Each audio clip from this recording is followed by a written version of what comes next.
So sit back, relax, and prepare yourself because day 2 of Gamescom Studio live on IGN kicks off right now.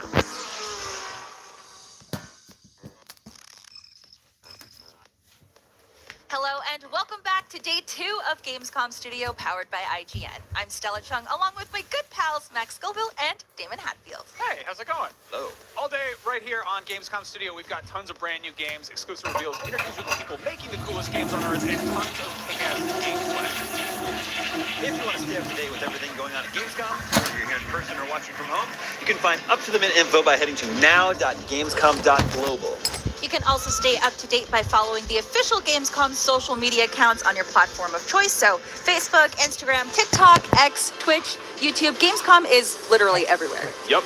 We've got some great coverage lined up for today. First up, we got RoboCop Rogue City, which I got to check out. It's a first-person shooter based on the timeless tale of a cop who's also a robot. You probably could have figured that out. Then there's Mortal Kombat 1, which is a reboot of the timeless fighting game in which multicolored ninjas brutally murder each other in hilariously elaborate ways.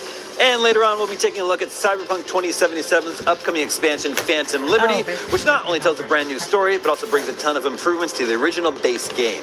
Yeah, I'll be doing that interview. And we even convinced Phil Spencer to come back and let us ask him more hard-hitting and, honestly, probably annoying questions about what it's like being in charge of Xbox. There are a ton of massive AAA blockbuster games at Gamescom, but there are also even more independent ones at the Gamescom Indie Arena booth. Over 150 devs and studios from 30 different countries show off tons of incredible games. That's just a portion of this massive event, and luckily we've got teams running around non-stop checking out the show floor. Let's see what's going on out there. Hey everybody, Seth Macy at Gamescom, IGN.com. I'm here with Matt Purslow. Matt, where are we? We are in Hall 6. Hall 6. Where are you going? I am going to see where winds meet. And what do you plan to do there? I plan to play this game and figure out what the hell it is. Yeah, I have no idea. We saw it at Gamescom last year and we've not seen any of it since. I am excited to see. It's a game with swords. I like swords. Okay, are you expecting some surprises? I am expecting to be surprised. It looked a bit Ghost of Tsushima when we saw it last year. I want to know if that's what it is or if it's some weird surprise that we weren't expecting. Awesome. Well, let me know how it is when you get out. We'll be grabbing you off the floor and telling you about it. For everything else on Gamescom all this week, keep it right here on IGN. There's plenty of stuff to check out. Max, yesterday you had a chance to play RoboCop, right? No, they didn't let me play it, but I did get to talk to somebody who did. I'd buy that for $1. Dead or alive, you're coming with me. Can you fly, Bobby? Check it out.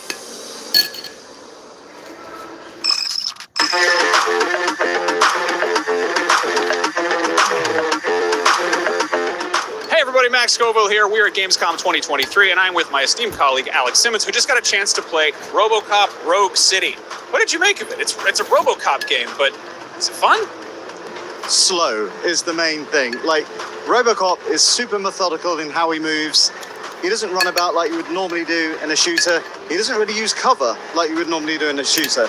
He's a bullet sponge that just walks into the middle of the firefight, gets shot from every direction, but equally, he's RoboCop, so he dishes out loads of death, I guess.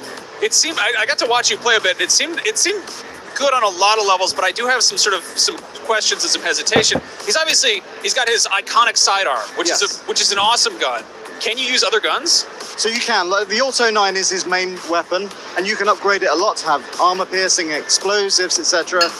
But you can pick up grenade launchers, and you can pick up other weapons. But frankly, I didn't have to. Like, we played a new level of the game, which is very much combat-focused. It's about a third of the way into the game, and throughout 15 minutes, I think I died once. And that was my own mistake because I forgot to pick up a battery, which is a health pack in the game. And so it's almost like RoboCop is invincible. And if you've got this great gun, why do you need a grenade launcher? Yeah, it's sort of I don't know, it's a little bit of a quandary there. Now, something that strikes me as interesting is this is also adding some like crime-solving elements, some puzzle elements, some branching narrative elements. Can you talk about those a little bit?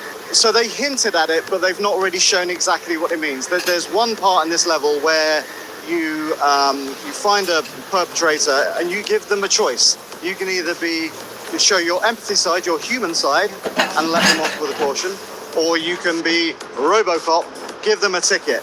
Now, the dev has hinted that that has much bigger implications later in the game, to the point where it affects endgame. But for me, all I saw was somebody being just a little bit hacked off with me, few swear words, and off they went. Now, this is the same studio that did Terminator Resistance, which, again, was a thing that could have probably just been a straightforward shooter, but it had a bunch of surprisingly ambitious RPG elements. Yeah. That had romance options, very, very sexy ones. A lot of people don't even know that. I feel like they're kind of taking a similar approach here. There was a whole bomb defusal sequence, which was felt like almost a Resident Evil puzzle. It's super simple. It is like, which wire is the one to cut before it blows your face off. And again, they've hinted that there's way more stuff like that. This was combat, and there's going to be a lot more investigation. Robocop's not really known for his investigation. It's dead or alive, you're coming with me. But apparently he does go out there, he looks for clues, evidence. I've not seen any of that, unfortunately. Mm-hmm. No, it's sort of quizzical. This game is supposedly coming out very, very soon, so I'm skeptical, but kind of curious at the same time. It's also an Unreal 5 game. It's one of the first sort of wave of, more advanced, more polished games to come out. What was your takeaway on sort of the technical side of it? So it looks gorgeous, and obviously Robocop himself is super pristine. You can't fault that side of it at all. Even when he's going through the mission and he's shooting stuff, the destruction looks great. It's got that 80s jank, and I don't know if that's on purpose or whether it's just how the game is developed. But it feels authentic, because the dialogue, even that, is super cheesy. There was one instance where you shot a guy in the crotch, and his animation falling over was excessively drawn out, and I was like, that's some Verhoeven stuff right there. That's spot on. Well, I would buy that for $1. Yeah, I would buy that for $1. I was really impressed. Also, the destruction physics were really cool. Everything was just getting blown apart, just a ton of that. Yeah, and I think that's the other thing. Obviously, you've got your Auto 9, but you can use anything that you come up in against the game. In this one level, there were these bikers that were attacking me, moving super fast, hard to shoot. But being Robocop, you can just pick up a dustbin, throw it at them, knock it off their bike, and then when they're off, you can then pick up the bike and then throw the bikes at the bikes. That's the part that got me kind of interested. Because I think it's Robocop has his strengths, literally and otherwise, and his weaknesses. And again, the sort of the plotting approach is it's tank controls. Yeah. He is kind of tanky, and it's. Now they mentioned, I think you can pick up other weapons. You mentioned the grenade launcher. Yeah. I feel like he does get the big 50 cal sniper rifle at some point in the movies, right? And Yes. And then at one point you do fight the guys that have got that. There was one bit where you go into a room where there are snipers, grenade launchers, and people with massive machine guns. You can go and pick them up, and you can use them if you want. But again, the Auto 9 was so powerful. I was like, hey, I'll just stick with this. It's interesting. I'm curious to see where this goes exactly. Did they talk about lore at all, where it takes place in the timeline? So it takes place directly after Robocop 2 and before 3. In terms of story, all we know so far is that obviously Rogue City is overthrown by these street vultures, which is this gang. And obviously there is this friction between OCP and Robocop. You go up against OCP in a lot of the levels, and if you do well, you get bonus points to go towards XP. If you don't, well, you're just going to be lowly Robo. Interesting. Now, there's one mechanic that I thought was very, very authentic, where he could bust through walls and do sort of a breach mechanic. Yeah. Can you talk about that a little bit? Did that feel good? That's one of those ones you kind of need to do it yourself. Of course, but it's exactly I guess it's the same thing that you would see in Call of Duty. You bust through a wall, everything goes into slow motion, you pop out the pistol, and then headshots all around. Yeah, it feels great. And I'd like to see more of that. I think that ultimately that was my takeaway. I kind of like what I've seen so far, or it's got me interested, but I want to see all the other stuff that's being spoken about. I want to see the investigation side. I want to see the differences that those choices make. And hopefully that will be in the next thing that we see. Yeah, well, one way or the other, RoboCop Rogue City is coming out sooner than later, which is kind of shocking. Would you buy it for $1? We'll kind of have to wait and see, but we've got lots more coverage coming out of Gamescom, so stick around. This fall, Mortal Kombat 1 returns with the same blood-soaked, bone-crunching action we've come to expect from the series, but it's also got some new tricks up its sleeve. Here to tell me about it is Ed Boon from NetherRealm Studios. Welcome back to the IGN stage here, Ed. Thanks. It's always great to talk to you guys. So, just about a little less than a month out from the launch of Mortal Kombat 1. Mortal Kombat is really known for having these excellent story modes enjoyed by casual and hardcore fans alike. I think you guys are just the best at including story modes in your fighting game. When did that become important for NetherRealm, over the course of Mortal Kombat's 30-year history? When did it become important for you to put all this extra time and polish into the story mode? Actually, it was back in Mortal Kombat versus DC was the first time we did that. A lot of people think that it was Mortal Kombat 9 that we did it, but MK versus DC had it, and it was something that we really had to refine, getting a lot of the stuff under the hood going as far as having it to function. But with each version that we've done, it's been more and more well received by players, and so we just kind of raising the presentation bar, and it's kind of become a staple with our games at this point. Yeah, I agree. As someone who likes fighting games but isn't super good at them competitively, I love having a fun single-player mode to play through the game myself. So having reset the timeline with Mortal Kombat 11, what were some of the key stories that you wanted to revisit and recalibrate over the 30-year saga? We actually wanted to revisit and recalibrate and reinvent everything. The whole goal with making the Mortal Kombat 1 story was taking the existing characters that everybody knows and putting them in a brand new story, literally starting from a big bang that Liu Kang creates. And so it's a new story with familiar characters, and all the relationships we're trying to change around to be different and just kind of reintroduce all the characters. Invasions are replacing the crypt this time around, which I think we saw some footage of just now. What can you tell us about this new mode for unlocking cool extras for your characters? Sure. Like you were speaking about before, we've always had put a big focus on the single player experience, and Invasions is kind of like the next step. So if you look at it, you can almost think of Invasions as a board game that is multiple city blocks long. So the player is going from node to node, getting challenges, getting rewards, getting all of these different tasks they have to do. And they're also, it also has an RPG element. So they're leveling up their character, they're getting them stronger. And it's probably the most reward-friendly part of Mortal Kombat 1. It had, most of the rewards are just really buried in there. And it's a very long, extensive single-player experience that we upgrade with a new season about every 6 weeks. That sounds great. I can't wait to dive into that. Now, you've had several betas over the past few months. What learnings have you taken from that and have been able to incorporate into the final game? A lot. We absolutely, we had the tech beta and we've had the pre-order bonus, and each one we've seen so many things that players have done that we had no idea could be done. A lot of them were great fun things, but there was a couple that we had to kind of turn a few knobs to make sure, kind of the speed of the motion of the characters we dialed up a bit, and there was just tons of constructive feedback that we got from players that it was invaluable to have those demos. Now, you've revealed, included in your upcoming downloadable characters are Omni-Man, Homelander, Peacemaker. For Homelander and Peacemaker, you've got Anthony Starr and John Cena, the likenesses of the actors. Are the actors actually coming in to record any dialogue or any grunts for the characters? We had J.K. Simmons coming in. We had John Cena. We're super fortunate to get them excited enough that they know they know what Mortal Kombat is, and they come in, and it just adds that additional layer of authenticity to get the voice actor in there. Yeah, that's very cool. And then actually in a recent interview with IGN, you were talking about Omni-Man and Homelander. Even though the characters are actually fairly similar, you're going to make sure that they play very differently in the final game. Can you elaborate on that at all? Yeah, absolutely. I think a number of people think of Homelander and Omni-Man as evil versions of Superman, right? And so they have super strength, they can fly, and they're that kind of category. But we're absolutely going to make them play differently. There's obviously a ton you can do with a character that can fly and is that strong. Just paths that they take. Right. It's not like it's this free for all. So they will absolutely play differently. And when it comes to designing fatalities, obviously it seems like you guys have no limits, like let's just go as crazy as wacky as possible. But with characters like Homelander that are seemingly all powerful, at that is that an extra challenge, or do you have to actually show some restraint at that point? No. It's one of the easy ones.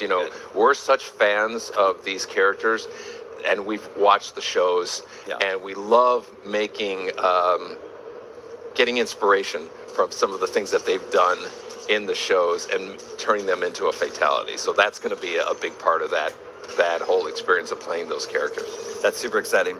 Here at Gamescom, you announced new playable characters, Sindel and General Shao. What can you tell us about how they fit into the story? Oh, well, they, in Mortal Kombat 11, we presented them like they were married, right? Like, and they were absolutely aligned. It's much more. I don't want to give the whole thing away, but it's much more confrontational with them this time, and it is still about kind of struggle for power in that respect, but their situations are completely different from what they were in Mortal Kombat 11, which is the case with all of our characters. So there's definitely some headbutting between those two. Then you also revealed 2 new cameo characters, Motaro and Shujinko. That's right. How do you like make the decisions? Okay, this is going to be a playable character. This one's cameo. This one's going to be both. How do those talks play out? A lot of it is a character like Motaro. He'd be hard to control.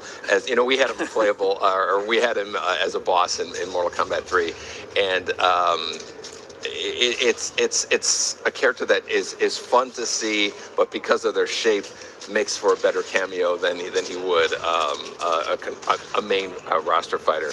And as far as Shujinko is concerned, Shujinko is part of the 3D era characters that we were really making an effort to bring back. And since he isn't part of the story, we put him into the cameo roster, and which is the cameo roster in general. Most of them are unrelated to the story, so those are the novelties that we add. So characters that you haven't seen in a long time are just making these kind of cameo appearances. Last question. With less than a month to go before Mortal Kombat 1, what's the one thing you're most excited about for players to discover with this game? For me, it's the cameo fighters, but there's a ton of new things. The invasions is going to be a lot of fun. There's a lot of secrets in there. This is Mortal Kombat. That's a big part of what we consider its signature is these secrets. But there's so much single player experience. More than we've ever put in a big game.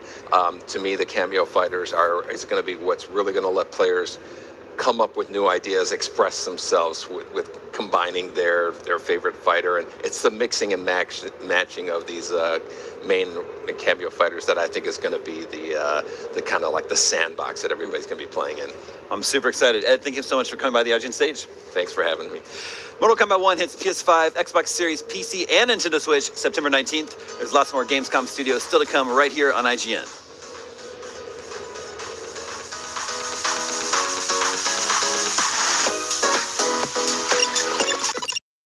Top 100.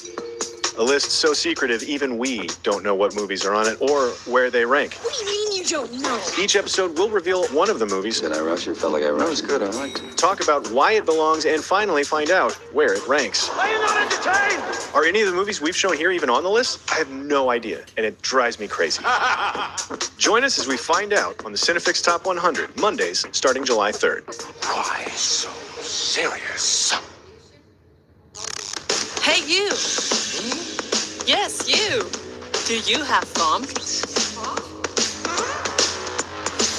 Fear of missing Gamescom. Relax. Gamescom is everywhere you want.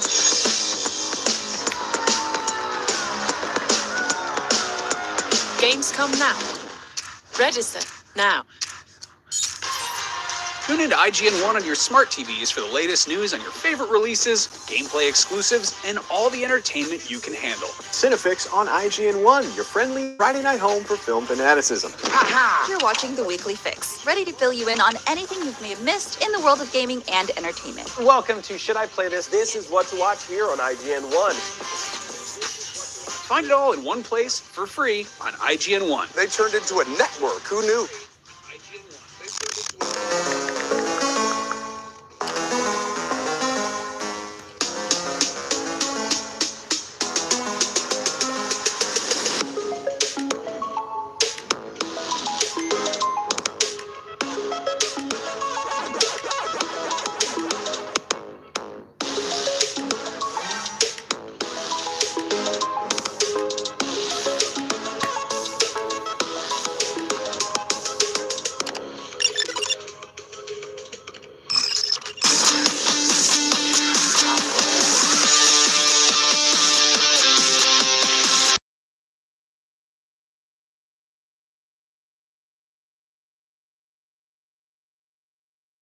Buddy Seth Macy here for IGN. I'm at Cities in the Sky here at Gamescom.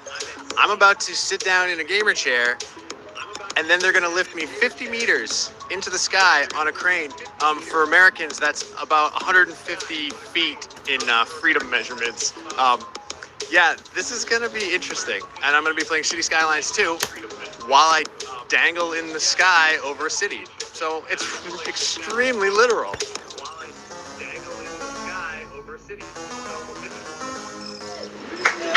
Yeah, here we go. We're going into the sky.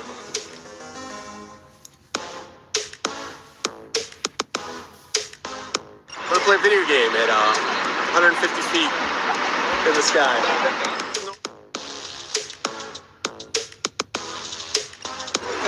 It's normal. It's just a normal thing. It's just a normal day. Wow, there's still more. We're still going up more. I think we've come to a stop. All right, let's take a look.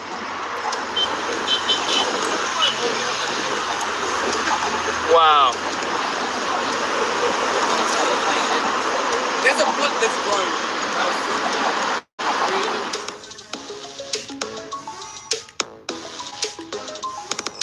Okay, right now we're spinning around, and I tend to get a little motion sick when I'm reading things, and I'm also moving. Thankfully, I'm just gonna play the demo of City Skylines 2. Gaming time in the sky. Let's go! I feel like it's me.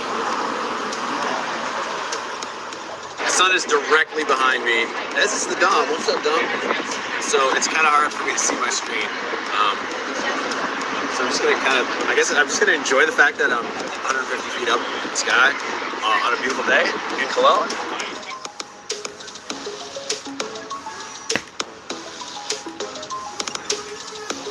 Well, I just came down from my City in the Sky adventure, where I was building a city literally in the sky in City Skylines 2.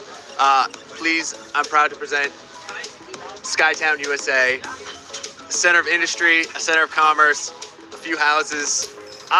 You know, I wasn't as nervous as I thought I was going to be, but there were a couple times where something would clang and I'd be like, whoop, then I just lost my cool. But then I'd try to compose again. But yeah, I was dangling my feet. I was having a good old time. Being 50 meters in the air on a beautiful sun-filled day in Cologne, Germany is less than optimal, because what would happen is I would spin around and then the sun would completely obscure the view of my beautiful city in the sky. I would love to do this again. We were quite an attraction. People were beeping at us, yelling at us. Everybody was having a good time. I think everybody was having a good time. I can't say that for a fact. I was having a good time. But yeah, I would absolutely do this again. You know what the only thing that was missing was? A big old steak. I want to play a video game and eat a big old steak in the sky. Hello, Night City, and welcome to this special news update on Cyberpunk 2077's upcoming expansion, Phantom Liberty. Joining me to help us deep dive into what to expect for this expansion is Phantom Liberty Director Gabriel Amatangelo at CD Projekt Red. Hey, good to see you again. Hi, you as well. Hi, everyone. Okay, so I want to talk about the levels, because obviously we're getting into a completely new town and new area in Cyberpunk. Yeah. So tell me about it. How many buildings can we go into? Are there lots of little secrets hidden around? Dogtown. So Dogtown is ruled by Kurt Hansen, and he is sort of a de facto colonel from the new United States. And he seized the area, and so he kind of rules it with an iron fist, if you will. He's like a militia leader. And he exploits with various different weapons dealing and trading, and other black market goods, and some of which the players can get a hold of.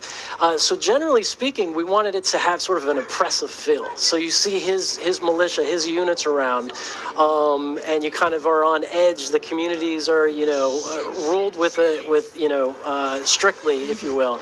But at the same time, the NCPD and the corpos are not allowed there. So it's a place that some, unsavory characters escape to. So it's a rougher area. Could we be one of those unsavory characters? Certainly, it's a role-playing game after all. You can, and I think we talked about a little bit last time. if you start committing crimes or getting out of order in that area, he will send his units after you. And it can escalate, and they can bring out, APCs, vehicles with mounted weapons, so on and so forth. Yeah, so we have new footage here, so kind of run me through what we're seeing right now. So this is our gameplay trailer, and right now we're seeing Dogtown at the beginning when you actually, this is in the story, right after the plane gets shot down, like we saw in the story trailer, and exploring the kind of destruction that it caused in the way. We're getting into a vehicle right now and gonna head to the crash site, where you're gonna start to see some of Kurt's militia kind of trying to lock down the area, and you're gonna have to tread carefully. Combat is a big addition to Phantom Liberty, and how did that influence the streets and the quests of Dogtown? Yeah, so I mean, you can, as you're going from location to location, let's say quest spot to quest spot, along the way, there's a lot of dynamic events that can happen. For example, I said that he deals with some black market goods. There could be some airdrops or some caravans, and you can intercept them, and there's an emergent encounter that happens from it, and you can get some loot, find some goodies, that kind of stuff, and you can do it on foot, you can do it in your vehicle, pull out an SMG, you can do, drive-bys on your bike and slash them with your katana blade. And so there's a lot of emergent sort of activities and events that happen throughout. That's awesome. So what will players get if they do intercept one of those airdrops? Do they get a new weapon? They can. You can get various new weapons. You can also get different kind of upgrades, skill shards, things of this nature. It's kind of a surprise. It's a RPG. That's awesome. Okay. Yeah. So and I'm sorry to interrupt, but there's also little story segments and stuff as well that you can find in it. Some Easter eggs. Ooh, okay. Yeah. So there's a big push for you to want to go and grab those airdrops then. Yeah. So previously, the lead level designer did talk about wanting to reward the players the maximum choice and effort and reward from discovery and exploration. So does Phantom Liberty increase the amount of freedom of choice for players?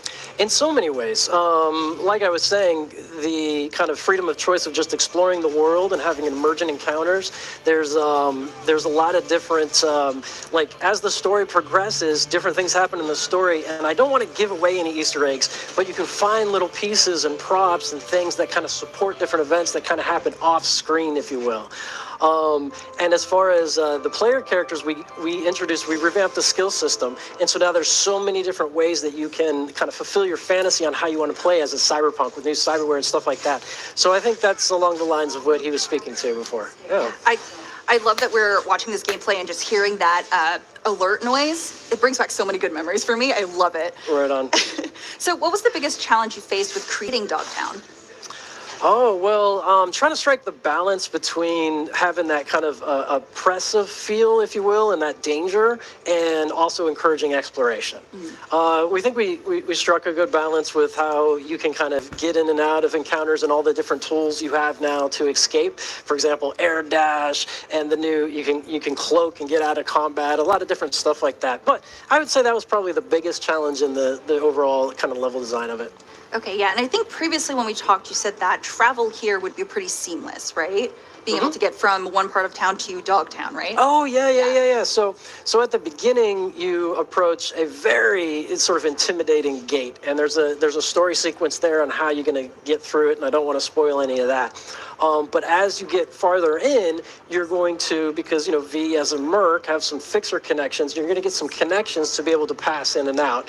But yeah, it's contiguous. From the beginning of the story, it's contiguous all the way in, and then as you want to come and go, and you can go back into base game quests, back into Phantom Liberty quests, you can go back and forth at your leisure. Okay, so if you were to recommend this to a new player, would you say, hey, play through the main story first, or would you say that they could play this and then also incorporate Dogtown in, their full playthrough? I mean, the most fun is definitely both parts, but we are introducing so much in 2.0 that you get for free, without Phantom Liberty. So the best time to come back. I mean, I don't know how else to answer that. There's so much. I could go on forever. There's so much I can speak to of what specifically in 2.0 versus Phantom Liberty. I don't know if we want to get into that, but I could. I mean, yeah, no, what are your favorite parts of 2.0 that you're very excited for players to get their hands on? Yeah, so I mean, well, the police system and how that is very organic and has, like, you know, it escalates to where, like I was saying, at certain points, they'll start bringing out the big guns, vehicle combat. You can get into a fight with MaxTac. There's 5 different MaxTac archetypes. You know, 4 of them come down in an AV at once. They can hack your vehicle and stop you. This is probably the part I'm the most excited about. But then again, no, I mean, I'm equally as excited about all the new ways you can play, the new skill trees. Like, you can be a Terminator now, right? Like, you can pick up a heavy machine gun, and now you can just, like, and before you were like this when you're shooting it, and now you can, like, steady shot it. You can pick up bodies and throw it at people. You can just, yeah. You can leap and smash. You can push your cyberware to limit and get into a fury mode, very much inspired by David and Edge Runners. And, you know, your health starts going down, but the more you press your attack in that build, the more you're getting your health back. So it's a new way to play right in the mix of the action. We still have the traditional, you know, cover fire and stuff like that, but we got new AI, new mechanics. The Netrunners have a new way. The Netrunner NPCs have a new way they come at you. They can proxy their hacks through devices. Like I said, I could go on for so long. There's so much new stuff to talk about. Yeah, that makes me so happy to hear you get so excited, and I'm really excited. I feel like I'm just taking your energy and absorbing it, and I'm like, next month cannot come fast enough. Every time we talk, I just get more excited. So I do have to ask, obviously, last time we talked, this was going to be the last expansion for Cyberpunk. So is this going to be, I know you're going to have more mini updates for balancing and such, but is this pretty much the end of the big expansions for Cyberpunk and basically full steam on the sequel? Yes. This is the last big expansion, and yeah, we'll have some smaller updates afterwards. But yeah, and then it's going to be Cyberpunk 2. So excited. I feel like you're giving us so much with this, and now you're giving us a sequel?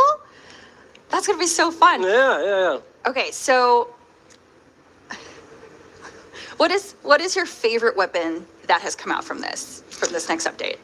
Okay, so well, one thing to note, like, I'm terrible at remembering skill names and weapon names because we've changed them a few times through development. Okay. But there's the new sniper rifle, because this is like a Phantom Liberty is kind of very inspired by the spy thriller genre, and so there's a new sniper rifle that's a lot of fun. That's I want to leave it for discovery, but it's got some new features to it. That's one of them. That's one of my favorites. Yeah.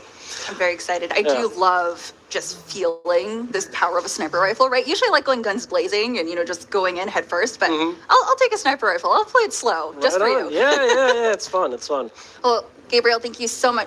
Gabe, thank you so much for joining us today. And I cannot wait to jump back into Cyberpunk 2077 and probably terrorize Dogtown. But that's okay. And you can play it here at the convention. Yes, I'm actually going to go do that after this. Yeah, perfect. Let's do it.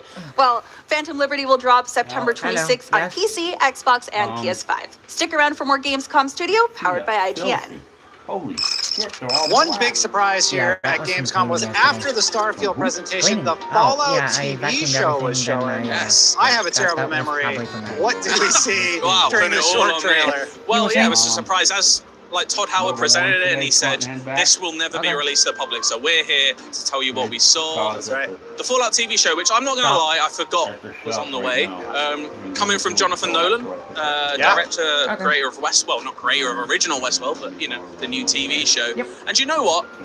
I think it looked quite good. I do too. All the CG looked good. I like the characters that they're focusing on. They had the Volvo. They had all the right notes. Yeah. Right? It had the right feel. I don't know if I can do that. It did say at the end of 2024, so we can expect it next year, Prime Video. But there were some cool details for fans, I think. So the first shot of it reminded me quite a bit of Dune. So a bit like almost like a more urban Arrakis. There was like it was like very, very dusty, sandy conditions with some little buildings popping out. And then the next shot you see is a vertibird coming in, I think, and the Brotherhood of Steel, several vertibirds, and the Brotherhood of Steel just ominously walking towards camera, looking quite menacing. And they looked really good. Like, I don't think it was CG, maybe a little CG. No, they look real like costumes. Like, it looked pretty practical, which, you know, Jonathan Nolan isn't Christopher Nolan, but How'd he's that his go? brother who loves practical effects. You know, they must share that sort of sentiment. But yeah, and what else did we see? We saw the vault open. I'm not gonna lie, I looked down when I was making notes. I didn't see that one, so you have to tell me what that We looked saw like. a female character blocking the sunlight, and then we saw the iconic door opening sequence, and we assume that she went outside, but I didn't catch the vault number when we were watching it, but it had that, and then after that, there was a character, I think they're called ghouls in the game. Oh. Yes, so yeah, it was a ghoul character, I believe played by Walter Goggins, if anyone knows that actor. I believe he's cast as a ghoul character in this show. He had like a cowboy hat. It reminded me a bit of John Hancock from Fallout 4. I don't know if it was meant to be him, but it was that sort of vibe of character. And what else did we see? We saw, there was one more thing I had in my head. Lots of explosions. Lots of explosions. That was the one, the nukes that caused the fallout in the first place. Looks like a fairly present day thing. Didn't look very, because obviously Fallout, a lot of stuff frozen in time from the 50s, 60s sort of era. This looks a bit more modern day, but it's always hard to tell. Yeah, I didn't pick up on that because one of the big aesthetics of the world are like the music, the radio stations, where it's all sort of old-timey. Yeah. I mean, I might have been wrong there. It was a long way away. No, you're right. It looked modern. Yeah, it did. And one thing we didn't see any Vault Boys, like any bobbleheads. Do you think we're going to be walking around? They're going to be walking around that TV show collecting bobbleheads? Well, maybe it did open up with like the Fallout 3 style television, like with the tubes and everything. Yeah, I mean, it was barely a minute long, this teaser, and probably only about 8 shots fading up and down, and yeah. Amazon felt right. They had the crackle of the Fallout logo at the end as well. Yeah. I don't know. I'm into it. I'm in also. I can't wait to see more. Simon, thank you so much. Thank you for watching. Wait, Destiny. And for more on all things gaming, keep it right here at IGN.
Be different. Be winning. Be epic. Be you at Gamescom 23.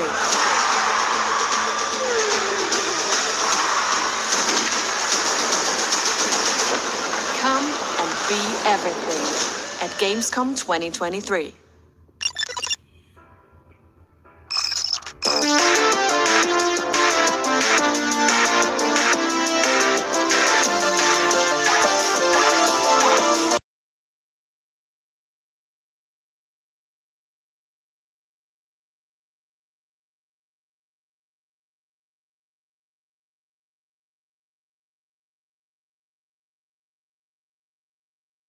We are at Gamescom 2023, and we just got a chance to go hands-on with one of this fall's most promising-looking sequels, which is Ghost Runner 2. Stella, what'd you think?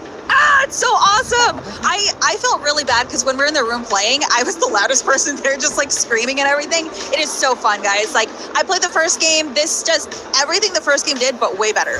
Yeah, we talked to the devs a bit about it, and they said that this is more of an evolution than a revolution, which is frequently the case with, second video games, and they've definitely done a lot to sort of just keep things familiar, but also adding a lot of new mechanics. And one thing they added that might seem like they're trying to make it easier actually adds a lot of variety, which is the ability to block, which of course also has a parry system to go with it. And this is by no means a Souls-like game, but this does add like a little pinch of Souls-like type combat to it. What did you like about that? Did that work for you? Oh my god, yeah, I loved it. So it grants you a lot of precision with being able to parry it. You get a perfect parry and you're rewarded with an insta-kill, right? Which is great, especially for those heavier enemies that take a few hits to go down. So it really rewards you for being as precise as you can be. Of course, you can just block, which is great, but you only get a few shots before you're killed, right? And you have to start all the way over at the beginning. So I do love that you're rewarded for being so good with the parry button. Love it. Yeah, it's interesting because I feel like the first one was very much, it had some like Hotline Miami to it. Yeah. Like it was very much about like trial and error. You're trying to find that sort of that perfect flow, and this still has that, but it kind of gives you different options to how you want to approach something. And they've I feel like made the arenas larger to sort of reflect that. Inevitably they have got some new enemies in there. I asked if there were any sort of major changes to Jack, the main character, in terms of how he controls or moves. And the developer told me that like they mostly kept him the same, or it should feel the same to people who are familiar with playing, but enemies will now kind of react differently. Like enemies there's been some fine tuning to sort of how they approach you, which should add them fun challenge there. He'll have new abilities, like new skills on top of the ability to block and stuff. And it sounds like you're really going to be able to kind of really customize your loadout to a certain degree and approach situations, shake things up a little bit. The other big thing they added is, of course, the motorbike, which is just dripping with wonderful cyberpunk DNA. It's got some like straight up on the nose Akira references. Like when it's first revealed, Jack just rips the tarp off it like Kaneda. There's a little Akira slide at the end there. Very good. I also love that the entire sort of dynamic of the whole thing has a bit of Judge Dredd to it. Like you're kind of escaping the big, Mega City 1 tower, and you're gonna be going out in the outskirts. They said there's gonna be like sandbox areas where you're just like jetting around on your bike and you'll be able to hop off it, fight a bunch of guys, do some stuff like that. But the segment of bike stuff we got to mess with, which is really more you because I kind of tapped out early, but it almost felt like a shmup. Yeah, oh my god, it's so good. Like, it's so cool, but it definitely makes you, my hands were so sweaty by the end of it because I was just like, oh my god, I have to not hit this, not hit that. And then at the same time, you have to press down the accelerate button, but also there's a boost button, which you have to use frequently. It's not like Mario Kart where like you can only use it. Yeah. No, I mean, it's an interesting approach because I feel like in racing games, like a boost is a luxury. It's something you have a finite amount of. In this case, it's more of a necessity, but you're going so fast that it'll basically, it can be detrimental if you let off of it. And the thing you're doing is you're chasing after like another Ghost Runner, an evil Ghost Runner, and it almost felt like in an open world game, like a chase sequence where you have to keep a certain distance to them, and there's a little bar at the top of the screen that basically the more you slow down, the faster that shrinks. And the idea is you want to kind of just hold down that boost and keep within range of that other person. But of course, speed kills. So we wound up going down this whole sort of tunnel, which was just like basically a murderous water slide. I know. You know what? I was telling you that this game looks beautiful, and so much about this game is speed, being able to do things so precisely, so quickly. And it sucks because the world is beautiful, and it's still in Unreal 4, which was unbelievable. It's gorgeous. And I'm just like, let me slow down and experience this, but you can't because it's go, go, go. No, this is not a game about stopping and smelling the roses. But it's really cool to see the developers took what made the first game special and are just expanding on it and really growing on it. I'm excited to see how people respond to it. And the nice thing about it is, even if you suck, it's really fun to watch other people play it. I think speedrunners are going to have a blast with this. That is out October 26th on, I think, old gen, new gen, and PC, something like that. We're dying to see more of it, but of course there are plenty of other games right here at Gamescom. We're going to check some of those out too.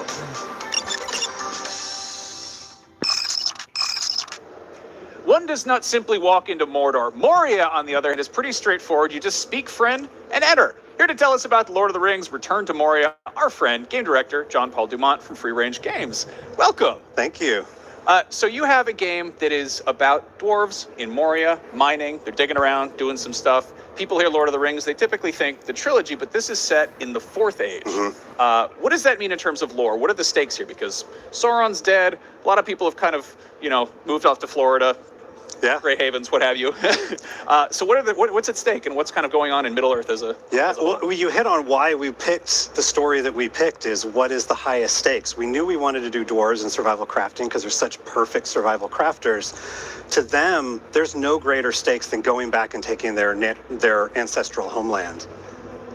Now let's talk about the sort of the crafting and the survival. How does sort of resources and crafting and all that work? Well, the big thing is we jump right to forging, metalworking. These are the dwarves, after all. They don't just pick something up and use it. They make it themselves. So a lot of the game is mining. It's creating new alloys, discovering recipes for forged items that are ancient and older than they have right now in the third or the fourth age. Now I have to ask, we've seen some building in the trailer and the gameplay here, but one of the things, the bridge of Khazad-dûm is like not in great shape. Will you be rebuilding it? That's one of the parts of the game, yes. Okay, all right, okay. Khazad-dûm, absolutely. Yeah, so what happens is Gimli puts out this call. His time on Middle-earth is starting to get towards the end, and he feels like we've got to go back and take Moria back and make it Khazad-dûm. And so he puts out a call to all the dwarves across Middle-earth, and they all gather. And then things happen as you get inside, and you start to learn what's been going on in the 70 years since the ring was destroyed. Nice. Now you touched on Gimli. John Rhys Davies was in the trailer. Can you talk a little bit about working with him? He was great. John Rhys Davies is back as Gimli in Return to Moria. So we're really excited. He is Gimli. No one else could be Gimli but John Rhys Davies. And you just hear the voice and you immediately know, yes, this is it. I love it. Now let's talk about the mines as a whole and sort of how the world is laid out. Can you just sort of give us a crash course? Like how deep is it going to go? I guess how's it going to change? Is part of it locked off, or is it just full on go anywhere? Well, first, it's a procedural generated version of Moria. So the key landmarks, the Dimmerl Gate in the east, the Holland Gate in the west, the Endless Stairs, those are all there where you would expect if you really love the lore and know about it. But everything in between is generated differently. So I'll play one game and you could play a different game, and the path I would take to get to the different story points is different each time. Awesome. And yeah, this is clearly meant to sort of, you get different crews together. It's got four-player co-op? On the Epic Store, we're going to be up to 8 players. Oh, wow. On PlayStation 5, we'll be 4 players at launch. That's awesome. Can you talk a little bit about sort of how the game scales and how it reacts to more dwarves rooting around singing and making noise and all that? Yeah, well, it's going to be a different experience depending on if you're playing solo or if you're playing with up to 8 players. So if you're playing 8 players, resources are going to be a lot more scarce. When the orcs inevitably decide that they've heard you're here and come to take you down, there's going to be not only more of them, but they're going to be harder, and they're going to start bringing trolls with them. If you're playing alone, there will be more resources, but it becomes a little scarier. A lot of what you have to do in the game is manage your light and your noise. So it's a darker game when you're by yourself. It's a little scarier. It's a little bit more like a crafting horror game than it is the sort of jaunt that 8 players are. With 8 players, you get together, you brew some ale, you sing while you're drinking, and then when you're by yourself, it's really about like making sure you're prepared and that you've got everything you need before you move forward. Now, there was a little prompt that popped up where the dwarfs had inspiration and you had the option to start singing. Yes. Tell me what that does. Tell me about that. Well, I mean, part of Lord of the Rings is the songs. Oh, yeah. Professor Tolkien spent a lot of time recreating the kinds of poems that would have happened in Old English or the Norse sagas that he based the books on. So in our game, as you're mining, as you're have a mug of ale out, and even when you're in a very important historical place, inspiration can strike, and then you can start singing. And each one of our dwarves, you can pick up to 10 voices to play, and each one of them has a different singing voice. So if you're playing with 2 people, they start to call and response and sing together. When you sing while you're mining, it makes the burden of mining easier, and you can mine harder and longer and get better stuff. You can sing to open up different areas. There are ancient runes of power that lock off areas, and if you know the right words to sing, then they'll open up. Now, what about language? Yeah. Because they speak English sometimes. Is there Dwarvish too? We did. We actually worked with a linguist named David Sallow who recreated the entire Dwarvish language for us. So we have a full lexicon, a full grammar, and in fact, you can pick, when you're picking your dwarf, you can choose to tell that dwarf to always speak in the Khuzdul language if you wanted to. And it's totally translatable. We're hoping to release that language to the fans. Oh man, that is so much fun. Now let's talk combat and enemies. First big question is, like, a lot of people hear Moria, they think, the Balrog, but the Balrog is, not around these days. So what kind of stuff can we expect to see besides? Well, the Balrog was a threat you needed someone like Gandalf to take out, and so to tell that story again would be telling Gandalf's story. Right. We've been really excited to try to tell a new story. So many experiences in Lord of the Rings are replaying the Ring story, and we want to tell something completely different. So we have a different big enemy that you will eventually figure out what's going on, and that's a big surprise. So I don't want to spoil that. But throughout, you are going to fight orcs and trolls, and you're going to find out what the unnamed things are that gnaw deep below the bones of the mountain. Ooh. Now, because it's procedurally generated, is it sort of a different surprise around every corner? It is, yeah. As you move through the story, it gets harder and you need better stuff. And you progress from city and suburban kind of biomes into mines biomes, into what is down in the flooded areas, and then what are the darkest parts, and then on to eventually you get to the great city of Dwaradelf and these huge vistas. It's one of the fun things about the game is as you're going, you come across a collapse and you have to dig your way through from section to section. And each time you do that, you don't know what's on the other side. It could be a room that looks just like you were in. It could be a camp of orcs ready to ambush you. It could be a giant city vista with waterfalls and a great view. Oh man, this is all really exciting. Here is actually one of our deepest parts of the game that will take you a pretty long section. You're gonna have to be really prepared. So you are actually descending from one of the higher levels down all the way to the deepest section you can go. So this is a little bit of truncated so we could show the whole thing, but this is a group of dwarves descending way, way far deep. One of our deepest descents. I'm very excited to check this out. You can go mine some mithril for yourself when the Lord of the Rings Return to Moria hits PC and new-gen consoles later this year. But right now, more Gamescom Studio right here on IGN.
It's all downhill from here. James Gunn and Peter Safran should absolutely nuke the Snyderverse. We could argue about this all day. And we will. Join us on Super Debatable Fridays on IGN. Want the ultimate IGN experience? Check out IGN Plus. Members get exclusive deals and giveaways. Ad-free browsing, unlimited tracking on IGN Maps, discounts at the IGN store and with IGN partners. And best of all, free games. Get 30 days of IGN Plus for just $1. Head to plus.ign.com.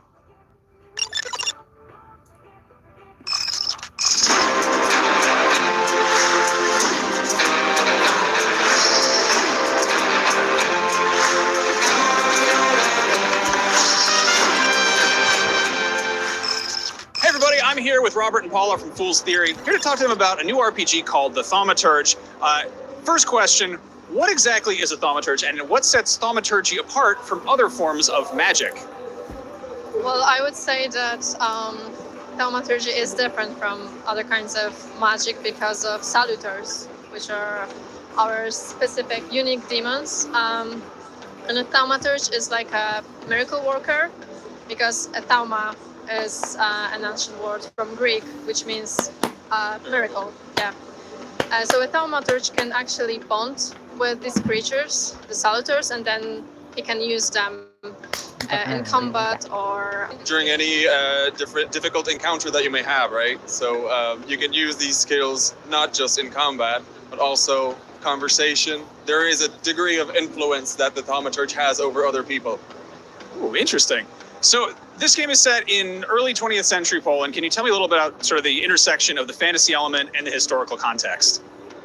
Right, so the game is set specifically in 1905, which is a time of certain social upheaval in the Russian Empire, because revolutions, social unrest, we have the war on the horizon looming somewhere as tensions grow in the West.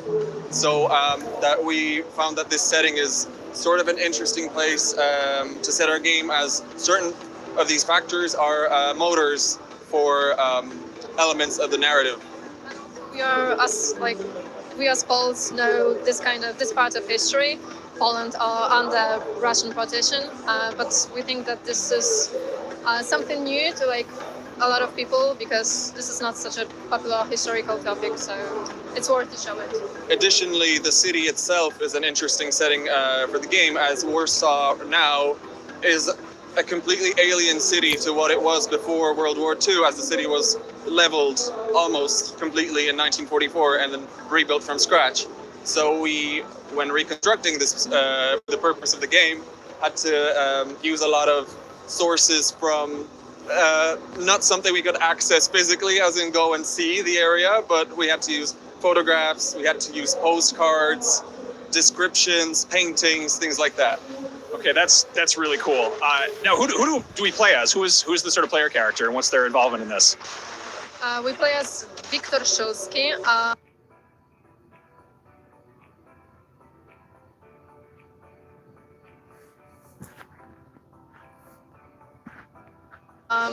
He was born and raised in Warsaw, but then he had to leave somewhere else for some time. For a couple of years.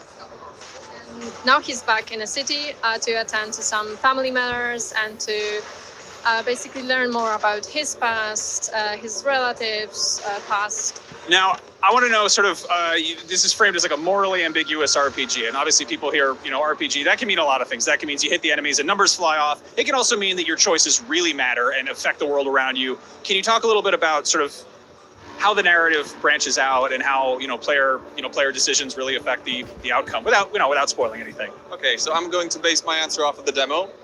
Upon the completion of this, or nearing the completion of the quest, once we have caught one of the wild salutors that are present in the world, we are confronted with the person who was sort of the host for this salutor to speak, this tormented man. We pretty much choose how Wiktor will respond to unraveling this man, because that's what happens in the demo. Will we make him confront his grief? Will we, taunt him and mock him for being lesser or weak? Or will we indulge in Wiktor's own flaw, which is pride? As the tagline goes, right? Everyone has their demons, including the protagonist. Yeah, and also, there is this certain character, Aboryce, who's Wiktor's friend from the past, and when we say about the meaning of choices, Aboryce is a good example, because you can either make him a good friend of yours or an enemy later on. But that's all we can say at the moment. Unfortunately, Yeah. I'm sorry. We'll keep some secrets. It's good. Now let's talk about the combat a little bit, because the salutors can help you fight. When I hear about sort of unique demons that you can bond with and have them help you in battle, I feel like it's little like scary Pokemon. I feel like that maybe is not the best way to sell this, but like tell me about how they come into play in combat. Yeah, we've heard that a lot. Also, other influences named were Persona. People were seeing these elements in here, and for a good reason. How it works is that as we develop our character and different ways, the strength of each demon grows. So depending on how we develop Victor, each of them will become stronger. And basically how it works in the combat is we have an action queue, so Victor's abilities let him predict what's going to happen, and we have to adapt to that as players. So to facilitate that, we have enabled the player to change demons or salutors at will during combat, provided that they're not preoccupied with a certain executing a long attack, for instance, or something like that. We can change them on the fly. Each one has different set of different abilities. So one might be really good for dealing damage. Another one might be, giving Victor more sustain in combat by healing him. Things like this. So you really need to think about which of these you are going to, invest into. Now, is combat sort of a necessary evil? Are there instances where you can sort of talk your way around it? Are there random encounters? I guess sort of how much combat is there in the world? A lot, I'd say, but in some places you can actually choose during the dialogue. You can choose an option that would not lead to combat. Of course, so it depends on the choices you make during the dialogue. So yeah, you can either finish it with a combat. Of course, antagonizing every police officer or thug in the streets will not help you avoid it. But no, you are able to talk your way out of combat at certain points. As for random encounters, if you're talking about encounters as in RNG, random encounters, no, there's no such thing as that in the game. So if Victor is the victim of an attempted mugging in an alleyway, that is not random. It ties into the narrative or the world we're trying to show, right? Now, about this world, I am really curious, sort of the structure, level of exploration, general scale of it. Can you tell us a little bit about that? And you have access to the majority of the city of Warsaw, or each of its districts. Of course, it's not one-to-one scale, as that would be, maybe possible to do, but I don't know if it would be very fun to go through a whole city like that. At different points in the narrative, depending on what Victor's needs are, he will have the ability to visit each of the city's districts that are of any interest to him. Like open up, because the Warsaw won't be open from the beginning, so. To a degree, the world will also react to what Victor does in it. Color me intrigued. The Thaumaturge will be out later this year. We'll have lots more about this on IGN, plus plenty more games right here at Gamescom. So here at Gamescom, there is a theater presentation for Starfield. Simon, Yes. let's just tell people what you saw. God, we saw a lot. I feel like what we saw is maybe 15 to 20 minutes of the game, but kind of more, it seemed a longer mission condensed. There was a lot of fading in between scenes. They sped it up. They sped it up, and it looked like it was the first mission of the game. That's what it was. It was the intro of the game called One Small Step. Nice little nod to NASA there. But yeah, it was... Where do we start? You start as a miner, it looks like, so you're kind of in the depths. I think there was the moon of Vectera. I don't know if that means anything to anyone. I don't think that's a real place. Maybe it is. I'm not some sort of, I don't know everything about space, you know what I mean? But it started out with that classic Bethesda kind of throwing you into the world, close to people's faces. Yeah. You were kind of, felt like it was almost like your first day on the job sort of thing. And it had sort of that, already a couple of characters there that had that Bethesda mix of like authority and charm. There was a little bit of humor there already. They're just so good at that writing, I think, of like bringing a bit of humor, but also like immerging you into a world so quickly, just like throwing slang, like calling you a dusty. I don't know what a dusty is. I thought they were just talking to me the whole time. Yeah. And I'm like, well, that was my nickname growing up. My grandfather used to call me that. That works. It probably was exactly that. This is a game where you roleplay as Destin Legato in space. Exactly. So if that's your sort of thing, maybe Starfield is you. But I was immersing myself. Exactly. That was merely like the first 30 seconds of this. So you're kind of working your way through this mine. You've got this sort of like laser cutter thing. So you're kind of doing, kind of reminds you a little bit of No Man's Sky at the start. They're kind of just like, pushing a laser into some rocks to get some ore. I believe it was beryllium. I'm keeping all these things in mind. But then you can go deeper into this cave, and there's this weird sort of like glowing artifact thing that you touch. And of course you touch it. Of course you touch it, and it's like... And nothing happens, and it's unremarkable. Exactly, and the game ends. No. No, what happens is you kind of touch it. It looks like you're having these sort of almost like 2001: A Space Odyssey like visions. It's almost quite similar to. Do you remember the opening of Mass Effect 1 where you touch the thing? I and thought you of the same visions? thing. Yeah. So I don't know if they're playing on that deliberately, but it's a cool opening, and then you kind of you've obviously blacked out from that, and you wake up.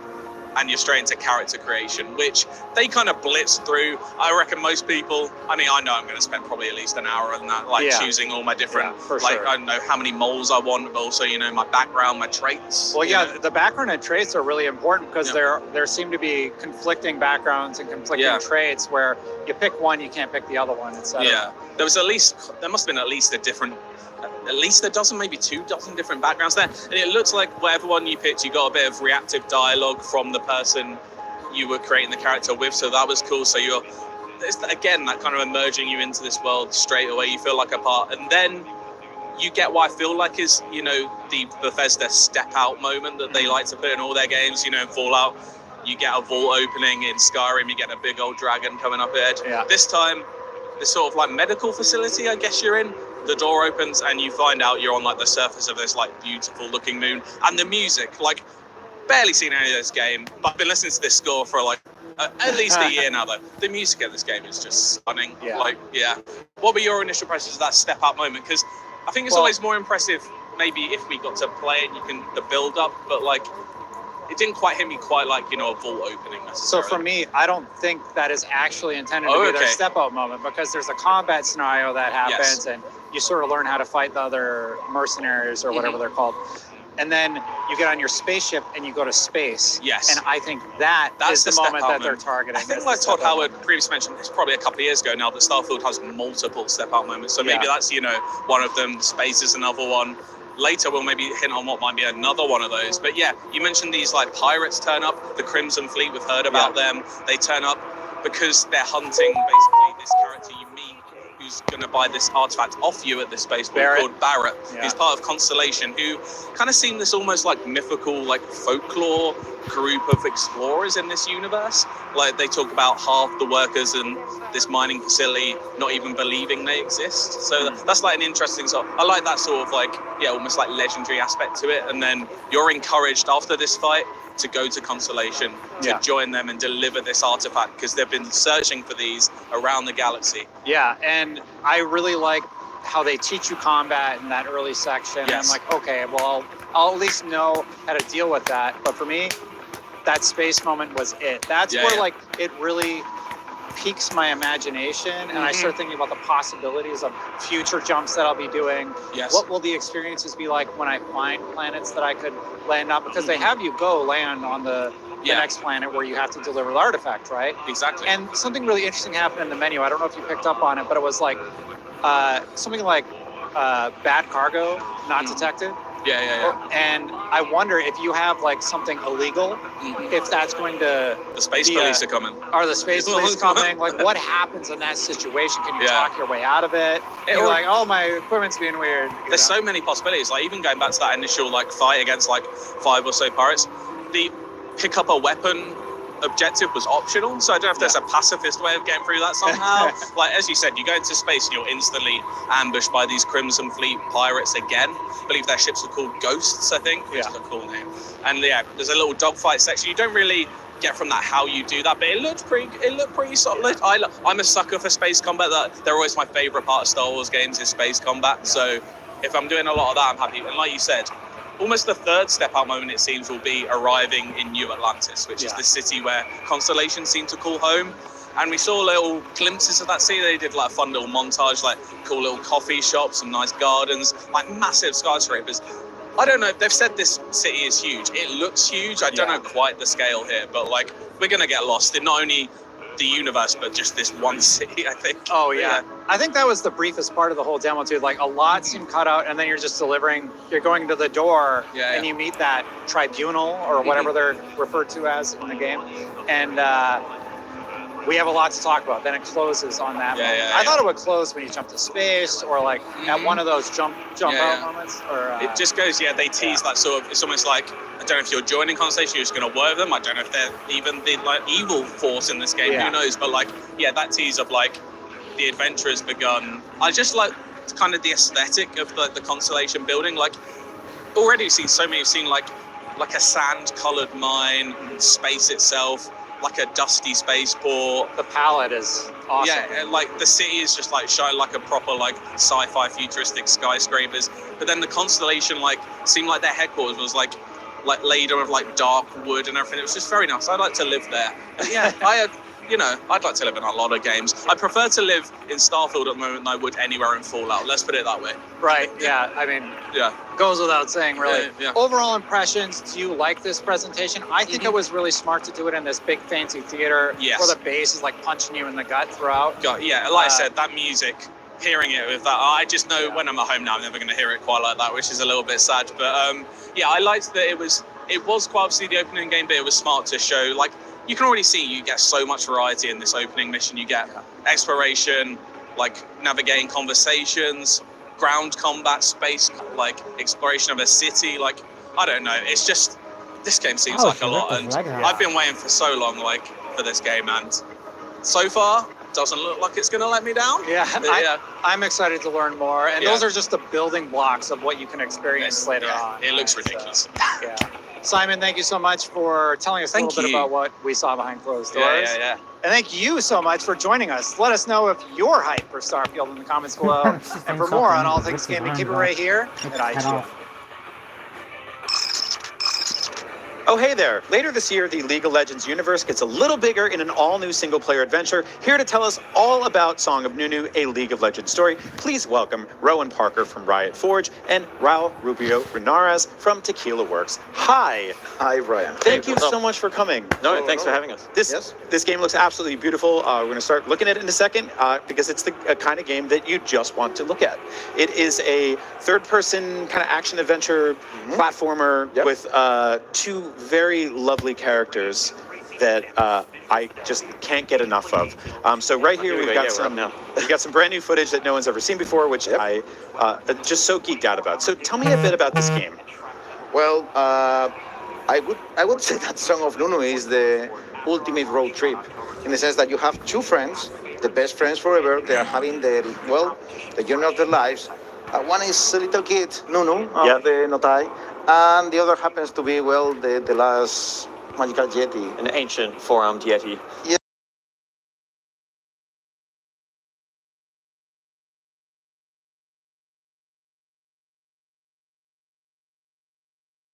Not only that, we have a button to hack the Yeti. You can hack, of course, in the game. So tell me a bit about, first of all, I want to say, beautiful, beautiful game. I wanted to know a little bit about the kind of classic 3D platformer inspirations here, because personally, I can't see a character sliding down an ice slide without thinking Mario 64. It's the first, I just think about buying an N64 on day one, getting to the snow level and sliding down. So is there any kind of ancient 3D platformer DNA in this game? Well, I would say that, again, if you pay attention to the games that we have made as Tequila Works, they tend to be magic-driven, single-player action adventures. Yeah. But all of them are kinda emotional and deep, right? In this game, everything is up to, Nunu himself. I mean, it's not just he's a cute little boy. He's a very pure heart. He's innocent, right? So we wanted to transmit that with the game. This game is a very chill experience, actually. I mean, we want you to explore the Freljord. Usually the Freljord is depicted as this super harsh and unforgiving, northern region in Runeterra that is full of dangers. It is, by the way, yeah. Right. But again, for Nunu, it's just an opportunity for adventures, right? And having fun with his friend. And that's how we start the story. Again, even if this region is full of civil war and ancient evils and whatnot, for Nunu, it's just, he's looking for his mom. It's a very small story, right? And his view of the world is influencing everything that is happening around him, starting by Willem himself, right? Yeah. Because he's a very old, grumpy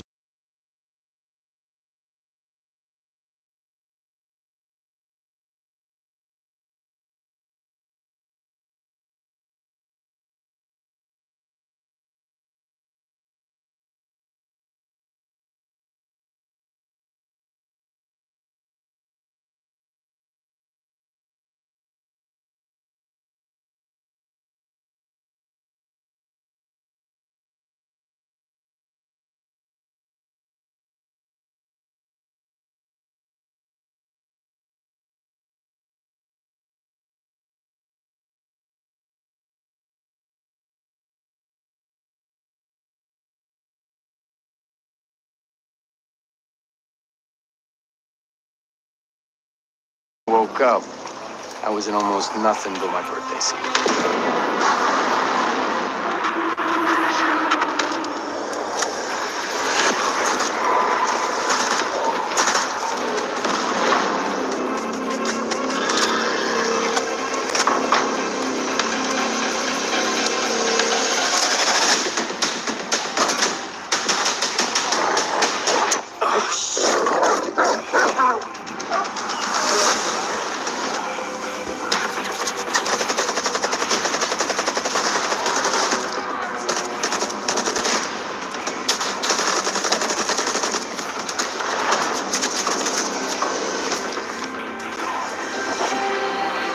Here's your bolt.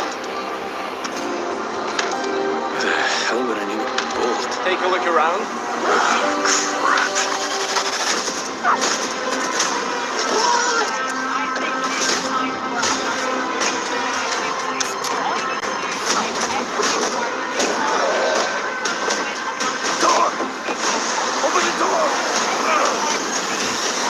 I've got nowhere to go back to, Herman. Over and out. Now, I think it's time for another Twitch chat giveaway. So all you need to do is type. Please welcome to song co-game directors Kevin and Mathieu. How are you guys today? It's great to have you. Welcoming us. Awesome! I'm so excited as a big fan of Life is Strange and also Vampire to have you guys here from Don't Nod Entertainment. So thanks for coming to play. Okay. So shall we jump right into the game? Yeah, sure. I can't wait to see. Now, straight away, I do notice we've got a little watermark down in the corner here as well. Can you tell me what that means? Yeah, it's a marker. It's a sign because it's actually exclusive content.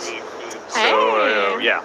So we are showing off like today because it's a special event, but it won't be in the game in the end. So don't worry, guys. Yeah. It's going to be here when you play. No watermark. Excellent news. So just could you tell me what that means for the game title? Yeah, of course. So Jusant is a French word. It's actually a maritime term that we use to explain the period of time of receding tide. Actually, you guys in English you have ebb, E-B-B, but we prefer the sound of French word better. Sorry. It does sound good. Yeah. Ebb and flow. I like that phrase a lot, but you know I don't really use it in everyday life. Yeah. But Jusant sounds a lot nicer too. But it also means something from our game because as you can see, people who are listening to us already played the demo. They probably witnessed the fact that the ocean of the world has gone, and it's actually a permanent receding tide. So. Very good. That's so interesting. So it'll affect sort of the setting and the story behind it as well. Yeah. Nice. Now, speaking of the demo and also the trailer you guys showed not too long ago at the Xbox Games Showcase, we saw some pretty interesting looking game mechanics like this rope here. Care to tell us all? Yeah, of course. So obviously everybody can witness the fact that our main mechanic is climbing, but we also have a couple of tools to help us do so. You have a rope, you have what we call the pythons, you have 3 of them. You have the stamina that you can see on the green gauge here. Oh yeah. And actually, the level design behind it is that every wall that you climb has been thought over as a puzzle. So you need to use those tools to overcome the puzzle and find the solution. And on the second part, you have this little blue guy here on the shoulder. Look at him! Yay! Oh, Ballast. cute! So that's very good. So he's gonna help us climbing as well because he also features abilities like echo. Matt will show that later on. And what he just did is like some kind of a sonar that gives you hints of some narrative elements that we scattered through the world. Okay. So yeah. So kind of like secrets or Easter eggs to find and stuff like that, or Easter eggs. I mean, you'll need to roam the game to find some if you want. Sure. But yeah, we scattered a lot of stuff to tell more about the lore and about the stories as well. Okay. So if you're an explorer, then you'll be able to. Investigating any sharp edges to avoid oral injuries. Right now. Nice. I love. I was gonna call it the circular half sandwich with stuff on it. I feel much better now. Big ears and your pants. Oh no, so cute! Look at it. Oh, so it's kind of like fluid almost. Yeah, oh, it's, like it's actually made of water. I didn't say that. It's actually made of water. It's the only water in the world right now, and that serves the purpose of the message that we are trying to tell through Jusant. Okay, how very interesting. So, for example, if I can jump in here, Sure. it's actually exclusive stuff that we have in this specific biome. You are those pebbles that Matthew is climbing on. It's actually a living thing that you can use to climb, and the echo of the ballast can actually, have an effect on that, and among other things. Wow.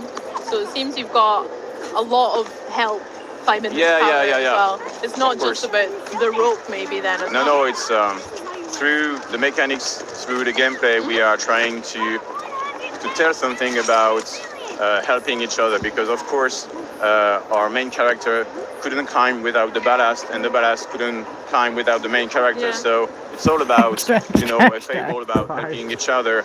How should we coexist together instead of not doing so, and how we can move forward or upward in our case in life. Yeah. So that's the part of the message of Jusant. That's very beautiful. Thank you. Teamwork makes the dream work. or Yes, something like that. absolutely.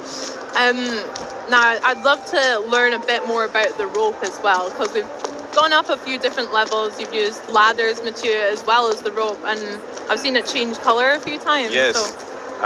As a feedback, we just to make sure that the players understand the rope has a length limit, and so to make sure that everybody knows what length they have already unrolled, the rope changes of color. So when it's blue, it's fine. When it's yellow, you actually need to be monitoring what you're doing, and when it's getting red, it's because you are approaching the limit length. I see. That's really interesting. I love these flowers that we're seeing as well. You can climb on. So this is one of the effects of the echo I was, talking about earlier. This is one of the features that is also interesting for us, narratively speaking and gameplay-wise, because as you awaken the living thing and the nature in the game to help you climb, and so in gameplay you also awaken it to awaken the tower. And besides being made of water, the ballast is actually the only thing here that shares a bond with the tower and with the nature. So it's kind of representing it's like a symbolism about the link with the nature, the relationship with the nature that we kind of have lost so far. Yeah, that's so interesting as well. Chat, I hope you're all enjoying some Jusant gameplay as well. I'd love to see some opinions as well. This is so exciting that this is going to be coming to Xbox Game Pass as well. Yes. Day 1 too. So if you fancy winning some Game Pass to play Jusant, then !day 1. Good luck, everyone. So now we are approaching a very tricky area, because if you're afraid of height, then don't look down, or maybe you should look down for the people, Matt. So not afraid. the tools we were talking about earlier, the fun in that is that you need to combine them to overcome the challenge that we're talking about. So here you swing over, and then you can wall run, you can use the pebbles, but if you don't want to, then it's your choice. You can do otherwise. You can go on the left with your rope, and now you can throw an echo, go up again. It's actually very free. We try to, through our gameplay, we try to give the possibility for players to actually climb at their own pace. You're designing your own flow, so it's up to you how you want to climb. And one thing that we made sure of is you can't die. And the rope is actually creating some kind of bound between you and the tower. Okay. And without the rope, you can climb, but without, if you fall, it will hold you back. So you can't die. So you can't die in Jusant. It's actually not very necessary. And for us, because we wanted to create some kind of meditative vibe, the death was not part of the design. That's lovely. And then you've just reattached the rope to your next checkpoint. one thing that we can mention here is what Mathieu did is what we call a relay. It's actually a term that you can use also in climbing. People are creating relay to, help other people when they are climbing high. And we use the feature in our game to actually give you the possibility to fully recharge your stamina when actually before that you need to be feet on the ground to do so. So it's actually making you climb longer. And it's actually also creating some kind of checkpoints that you make sure that you won't fall anymore. Yeah. And you can also use, like it did, the rope as a grapple. You can use it as a magnet, so you can grapple where you see this kind of stuff. Very versatile then. I'm curious, do you guys climb yourself then? If you, there's a lot of thought in here. Not really, but sometimes. Sometimes, yeah? Yeah, You do some in the research? 2 years. Just at the beginning of the process. Like 1 year ago, maybe 2 years ago, we started to climb, but not professionals, definitely. Just for fun. That's cool. So yeah, you mentioned just then about using like the pebbles, that are alive, as well as you're climbing up the plants and stuff, and the environments look really beautiful, as well as, I guess, different ways to solve each of the puzzles that you're talking about too. And also, what we try to do is, since we are telling the story of a bygone civilization, every props or every object that you use to climb was actually used by the people before. So so that's why you use the rope so much, because we try to tell a story about a vertical society, a vertical life, and everything was made to make sure that people are able to climb. So you're just using that back, and it's a way to move upwards and downwards. Nice. And now Matt is going to show us how he can dance among the peoples, because we designed this particular wall made fully of pebbles. So you need to play with your rope, with your pythons. You need to use everything you have in hands to make sure you overcome the wall and finish that. Oh gosh, look how cute. I'm obsessed with how cute everything is in this game already. And I don't know if people notice, but so if you use the echo, people stop for a moment.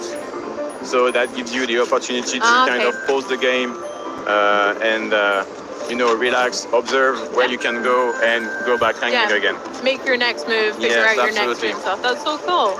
So the different, I guess, little puzzles or environment sections, can you choose different ways to climb up? Yes, you can. Is there multiple? Yeah, you definitely can. And we have different biomes. This is the second one.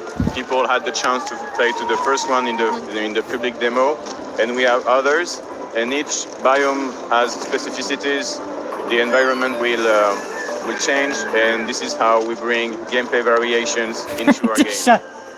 So I hope that guys are excited to see what's next. Yeah. What are the biomes made of? For sure. I'm really excited more about your ballast abilities too. So maybe you can't speak about it just now. I won't push you, but it would be really cool to see if there's like new abilities and how that affects the rest of the game. Yeah, actually we saw kind of everything, because what we try to do is give all the players at the beginning all the tools they needed, and then you need to stick with it. And as designer, as developers, we bring the variation through the environment, because it's actually a kind of a short game, so having upgrades or whatever, it wouldn't have make sense. Besides, with the message that we are trying to tell, it didn't fit in the mood, since we are trying to bring a meditative vibe, a chill game, chill out game. Upgrading like other games do, it wasn't our cup of tea. So it's better to have few tools that you have from the beginning, and then you have time to master them. You have time to get used to it, and then we are here to trick you into some habits. And I love that. It feels so peaceful already as well. So this is one tower that we're climbing up just now. Is there like different sides that we could explore? Is that quite a key element to the game as well? We have few secondary paths where you find more about the lore and the story, but it's not an open world game, so it's fine. Yeah. But we worked really hard on the vistas and make sure that people had the time to enjoy the environment we were designing. Also, what Matt did is something that we like to do ourselves is, looking back, realize how much you have climbed and how much is left as well. And we hope that guys will be enjoying as well. Okay. Yeah. So there's like some time elements as well as this maritime theme of water coming and going then as well? Something like that? Not about water, you said? Sorry. Like the time that you're saying, you can look back at, I guess, the progress you've made and stuff, as well as like the water leaving and things. Yeah, you can find traces of this. Nice. And for the people, I hope they also enjoy the music because we worked very hard with a French composer called Guillaume Ferrand. If he's watching us, I say hey. And he actually understood very well how what were our intentions, what we were trying to tell, what story is behind it, and he composed very beautiful music and OST.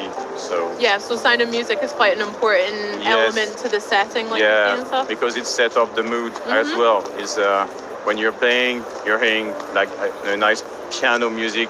It helps bring the chill out experience, right? Amazing. It does. I'm so chilled already just playing with you guys today. Do you know, I cannot wait to play some Jusant as well. I hope chat feel the same way as well. I hope so. Kevin, Mathieu, thank you so much for showing us some Jusant today. That's been so good. Thank you for having us. No worries. I have one last question for you guys, and that would be, when can we play it then?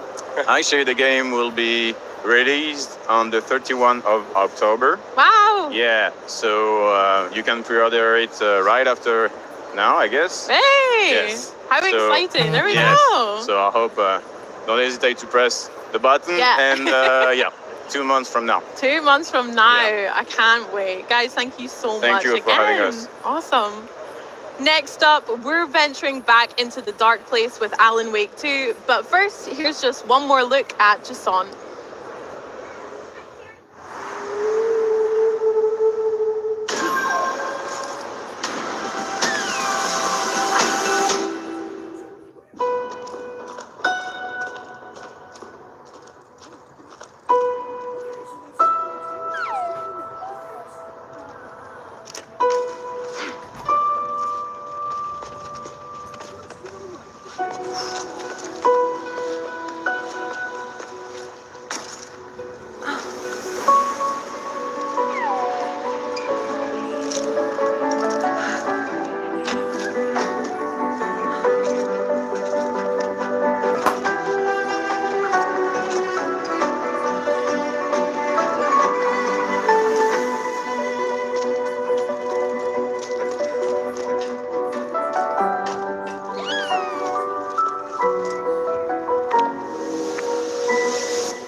It's the game that made fans everywhere jump more than a few times and showcased its own unique horror episodic style. Here to show us what Alan Wake has been up to these last 13 years are two of the minds behind its sequel from Remedy Games, writer and creative director Sam Lake and game director Kyle Rowley. Welcome to you both. First off, how are you? Are you well? Thank you. Thank you. Great Gamescom. Yeah. Very happy to be here. Yeah. Given that Alan Wake's journey began with Xbox. There and we go, back on the green carpet, Yes, chatting so about it again. feels proper to It be feels here. correct, Yeah. doesn't it? Yeah, wonderful. Right, well, while we're going to be talking, we're actually going to be having some gameplay on in the background for Twitch chat to have a look at. It's going to be some new at Gamescom footage we're going to be going through. So while that's on, I'd love to talk a little bit more about some of the new elements that fans can expect to see in Alan Wake 2. Sam, you want to start? Yeah. I mean, it is a sequel, but also, given that it comes out 13 years after the first game, there are plenty of new elements. Let's go through them all one by one. we really felt that we want to create a modern experience, and we could not have done this game. We have been building concepts of Alan Wake 2 through all of these years.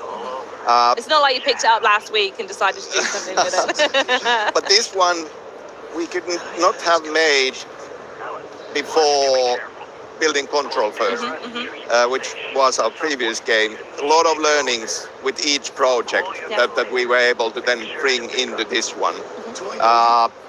Elements like hub-like design for the environments, the whole game genre being a horror game now, lot more ambition on interactive storytelling in this, and the concept of Remedy Connected Universe, which we established with Control. So Control and Alan Wake belong into the same world, and there are connection points and crossover elements in it. Oh, how exciting. I also want to touch very slightly on the name itself, because Alan Wake 2, yeah, it's a sequel, but the name is very fitting, and because, as I say, not only is it a sequel, but you play as two characters. So I was wondering who wants to tell me about Saga and how their story intertwines with Alan. Yeah, there are a lot of tools in this experience. Two playable characters. It's a recurring theme. Yes. Alan Wake, of course, but then our new Remedy hero character, FBI agent Saga Anderson, who comes in and the player with her comes into this experience playing Saga. She is a newcomer to this supernatural world of Alan Wake. She knows nothing before. She's a profiler, FBI agent, comes in to investigate these ritualistic murders in the Pacific Northwest. And then it starts to spiral out of control from there. So we have two worlds, essentially. We have the Pacific Northwest. We have three separate hub areas, the small town of Bright Falls, the majestic Cauldron Lake, this Caldera Lake, and the surrounding forests, and then the neighboring town of Watery. And you get to explore all of these hub areas. I love that you're describing them as these beautiful places to go check out. They're going to be horrific naturally, right? It's a wonderful place to go on a vacation. I don't think you're telling me the truth at all. I think we had in the art direction Bible, we said terrifyingly beautiful was one of the things that we were kind of like talking about. Well, once again, kind of two extremes coming together. The juxtaposition of it. Exactly, like us on stage. Exactly. I mean, you're doing it right now. I mean, exactly. I feel like I should have a tie on. All carefully considered. The theme that runs through the whole of our lives, I think.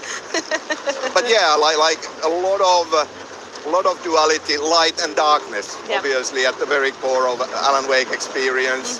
You use light as safety and as a weapon, and the supernatural darkness is your enemy.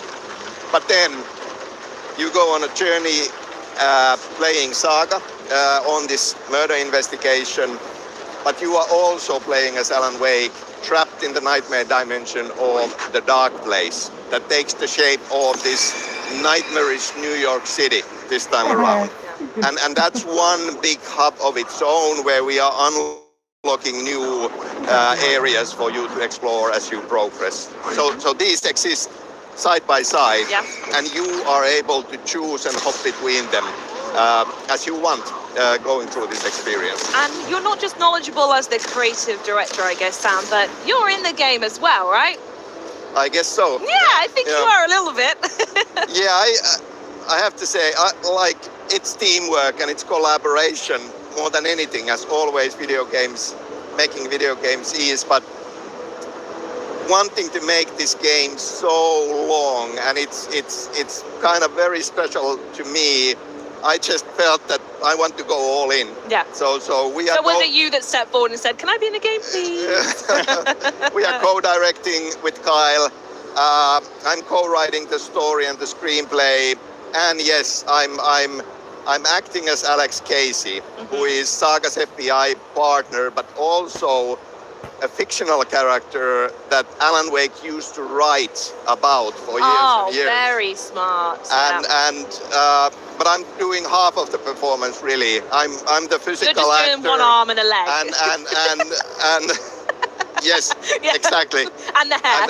And the wonderful James McCaffrey is the voice of Alex Case. Nice. Okay, looking to see how that plays out. I don't know if you've had a moment though. I keep looking in chat, and chat is absolutely so excited for this game.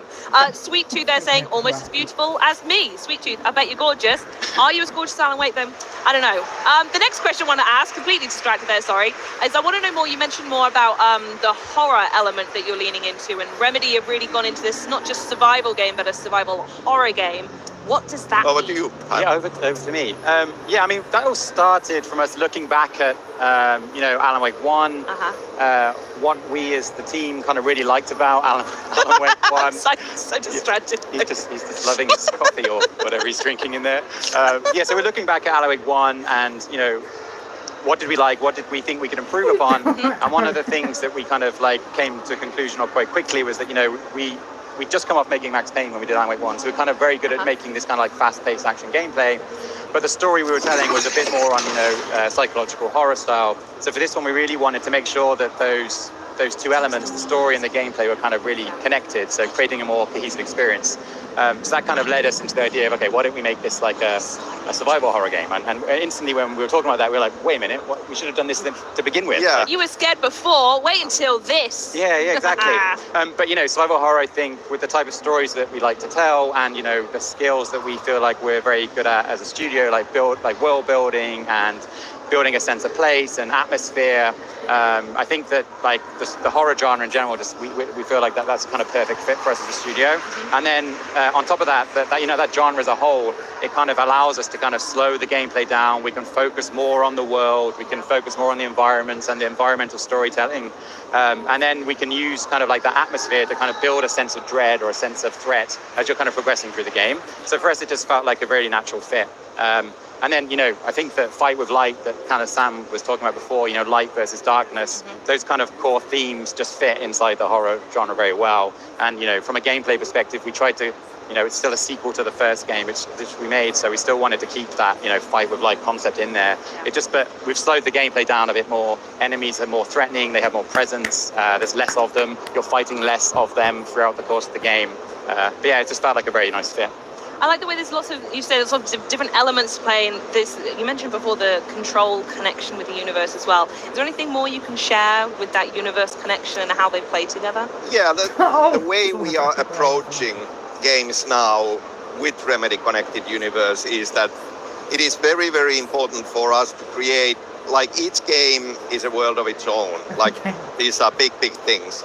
So we feel it needs to be approachable to everybody, not just Remedy fans. Yeah, not just the mega nerds. Yeah, which is we absolutely love that. Oh, we love a mega nerd. Don't get me wrong. Because we are the same way ourselves, but at the same time, it shouldn't feel like homework. Yes, I need to play the first game. I need to play Control.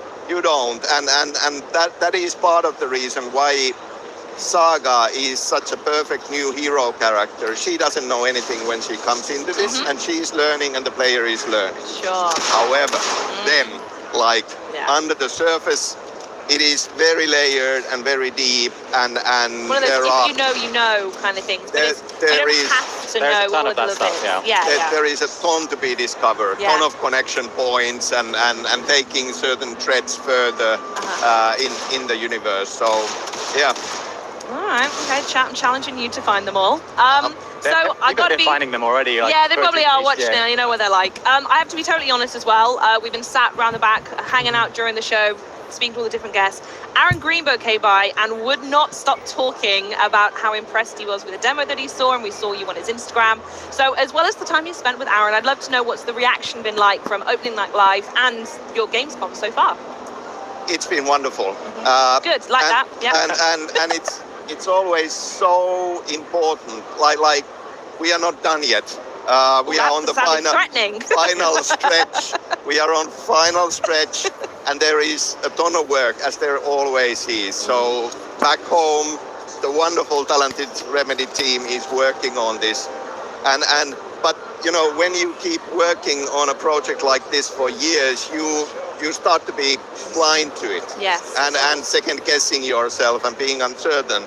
So it's really important for us to be able to come here, show material, get reactions, and especially when it's very positive reactions. Yeah, it's a big energy boost to everybody working on the game, and very important. I imagine it makes you decide to get the plane back so you can go finish it and do a bit more like, yeah, go on then.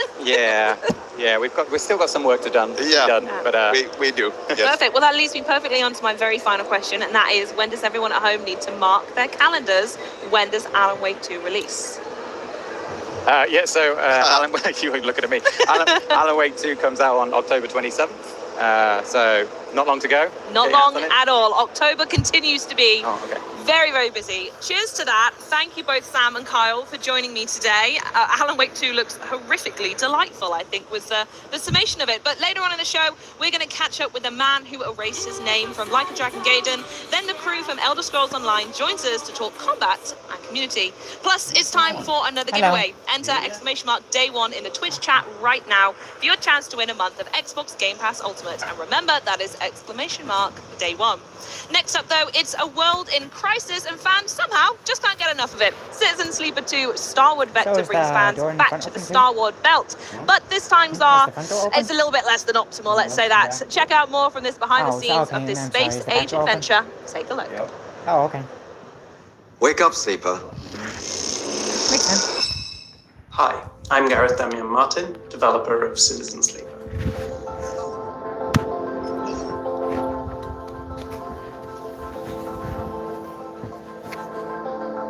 We've had an incredible first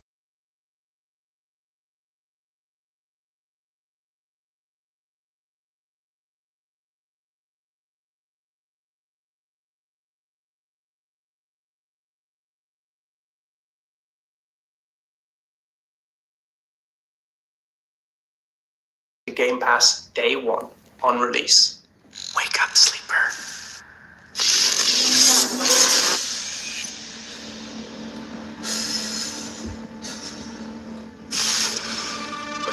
No, get out! They haven't finished it! Oh, Sleeper's finished, aren't you? We had a deal, Sleeper. And yet, here you are, risking it all to try and break our contract to end your dependence. Just wanted to use them, you piece of shit! Nothing wrong with being a tool in a time of crisis. There's a war on, and while it rages, well, there's opportunity. I thought you were an opportunity sleeper, desperate, on the run, a hard worker with certain needs. I met your needs. I gave you a crew, lent you a ship, even hooked you up with a contract or two. And yes, I took my share, but that only seems fair. I invested in you.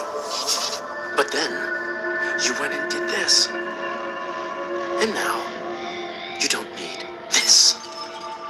And I don't need you anymore either. Sleeper, go! Now! To the ship!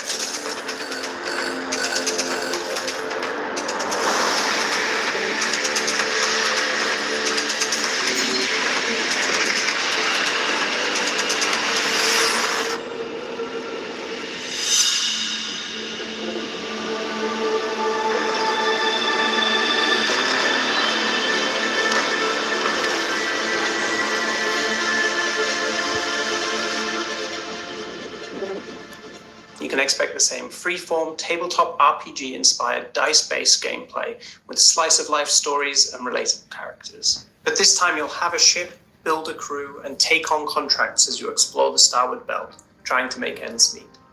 It's bigger, more varied, more challenging than the original, but with the same deep world building and freeform gameplay. It's my attempt to capture what's special about stories like Cowboy Bebop and Firefly, where it's not about hauling tons of titanium across the galaxy, but it's about getting into trouble with a complex cast of characters, improvising, making do, and always running on the edge of disaster. We'll be revealing more soon, but before I go, I wanted to offer Game Pass players a world-exclusive first look at one of the locations from the game. Welcome to Hexport. This bustling way station is built on the back of 3 vast, abandoned solar reflectors. Taking advantage of the flow of power from these pre-collapsed corporate artifacts, the port is rich with industry and activity. The Benz is a spacer bar where you can find trouble and freelance crew in equal measure. The Exchange is the thrumming heart of the station, filled with data brokers and merchants. The perfect place to land a lucrative contract. Factory Row is filled with ship fitters and salvage yards, a tight-knit community you'll need to get on the right side of if you want repairs. Arriving in Hexport with a crippled ship, you'll need to learn to navigate the station, find allies, and go out on contracts if you hope to stay one step ahead of Lane. I can't wait to show you more, and I want to thank you all again for making this sequel possible by supporting and playing the first game. And if you haven't played Citizen Sleeper, well, now's the perfect time to play it on Game Pass with 3 DLC episodes just waiting for you. Turn your eyes starward, and I'll see you in the belt. This is just the beginning, Sleeper. So, welcome to the Xbox booth tour at Gamescom. I'm going to do my best to try and show you as much of the 45,000 square feet of the booth, which is the largest we've ever had at Gamescom in history. There's 150 gaming stations, tons of games, and we're kicking off with the Cyberpunk 2077 queue, which is like over 2 hours long. We've also got Antstream here, which includes 1,300 games. It's the largest gaming drop in one go in Xbox history. You can also pick up a lifetime subscription for that for a short time. So go check that out. It's definitely worth it. But we're going to go try and take you through. There's so many people here. So I'm going to do my best to kind of make sure that we can show you as much of the booth. Now, as we're kind of heading around the Cyberpunk 2077 line, people have got their chairs out just to kind of help them out with the queue times. But one of my favorite areas, which is that he was a little Easter egg for the next part of the booth. We have, if you've been playing Diablo 4, an actual statue of Lilith. Now, this is a great photo opportunity which are dotted throughout the booth. As you notice, we're going through the outskirts of it right now because it's the fastest way to get around because there are thousands of people within the booth. But right here, we've got the statue of Lilith from Diablo 4. People are able to take their photo with it. It's got like blood pouring down from the skull above, and then email it to themselves from there. Now, we're going to keep on moving through.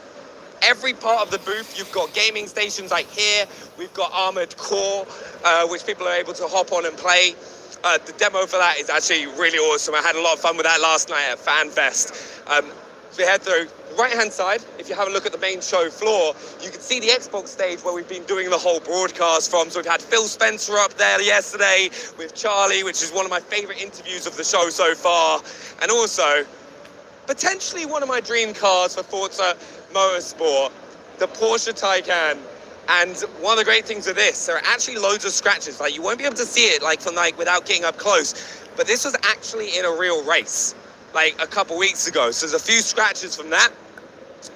More photo opportunities for people to get involved in. So if you think, you got top of the podium, you can go there if you're the fastest racer, because we've got some demos of Forza Motorsport behind closed doors, which is really cool to see. And this next stop might be one of the more anticipated areas, like one of the most anticipated games. We've got Senua's Saga, Hellblade 2, and people are able to get some face paint to make themselves look like the characters within the game, which is pretty cool. I'll probably come and do that a little bit later. So if I pop up on the stream looking a little bit different, you know why. We've got Payday 3. Now, we've got this on the show later in the week as well. And as an FPS fan, Really, really excited. It's always a good laugh to play with a few of your friends as well. We've got Charlie's best friend from Elder Scrolls Online. It's huge, absolutely huge, and it's one of the big things. It's not just the booth that's huge. The things within the booth are massive. We've got our History Untold on the right here. Now, if you've ever been to Gamescom in the past, you'll notice, like, usually in this hall, the Xbox booth is just this side. We're walking straight through the middle, and it's like doubled from like a couple years ago. Now, if we continue fighting our way through the pack here, on the left-hand side, we've got Towerborn, which we'll get to in just a little minute. Now, as we're walking through, you'll be able to see the Starfield Theatre. It's been one of the most popular areas on the booth because it's the opportunity for you to go and see the start of Starfield, like around the first 20 minutes of the game. We had Todd Howard there yesterday, which was very, very cool. Now, on the right-hand side, we've got the opportunity to go and play Stalker 2, and there's like a whole load of more photo opportunities and things for you to check out along there. Party animals. Now, hopefully, oh my God, I think they're there. Maybe my favorite thing. Like, if I don't know why, but they are so adorable, and I think they are here. Or am I seeing things? No, I think I'm seeing things. No, they're not here. This is maybe one of the saddest things. So, throughout the week, we've been having life-sized party animals. I'm going to try and get them to throw it up on screen, but they're so adorably cute. Sadly, they're not here, but that's all good. Stalker 2 is here on our right-hand side. We've got the Starfield Theatre, and I just hope that you're starting to kind of get the idea of the scale of the booth here at Gamescom. But let's head straight over this way.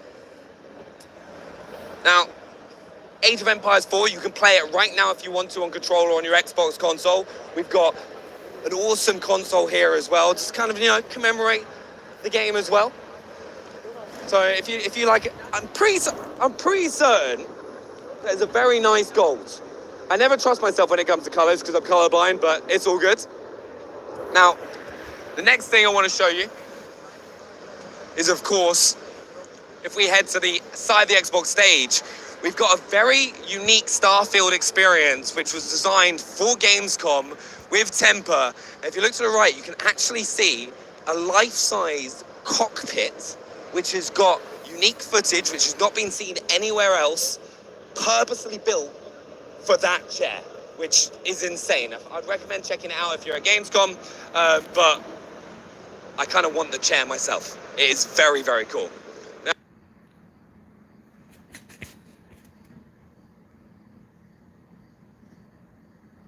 Now, also, you have to have the opportunity to win stuff on the booth, which is right here in front of the stage. You'll see people queuing up, hitting the button for their chance to win a whole ton of prizes from the booth on the left-hand side of the game titles. Like this guy right here, just won a lanyard.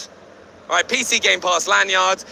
I've seen people winning Xbox Game Pass, headsets, loads of cool prizes over there. Now, if we make our way to the right, we've got the queue over here for Flight Sim. They've got like yokes. They've got loads of different ways to play the game, which are a cool experience. So if you've not had the opportunity to play on like a flight stick, this might be your chance to do so.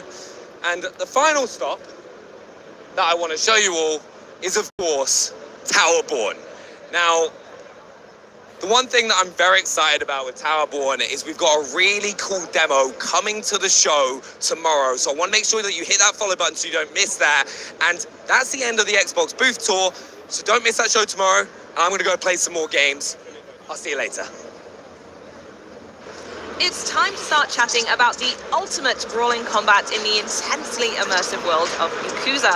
It's a world in which Kazuma Kiryu was supposed to be rid of with Yakuza 6, but as we're about to see, drama finds even those who hide from it. Joining me to show off Like a Dragon Gaiden, the man who erased his name, please welcome Hideyuki Sakamoto, Sakamoto-san, and our interpreter Gavin Green. Thanks so much for joining us today. So we're going to jump right into the demo we have here on stage, and our first question I want to ask is for folks trying to pinpoint where we are in the franchise timetable and lore, what is it that we're looking at? 最初からデモに入るんですが、最初この設定についてちょっといろいろ説明していただけますでしょうか。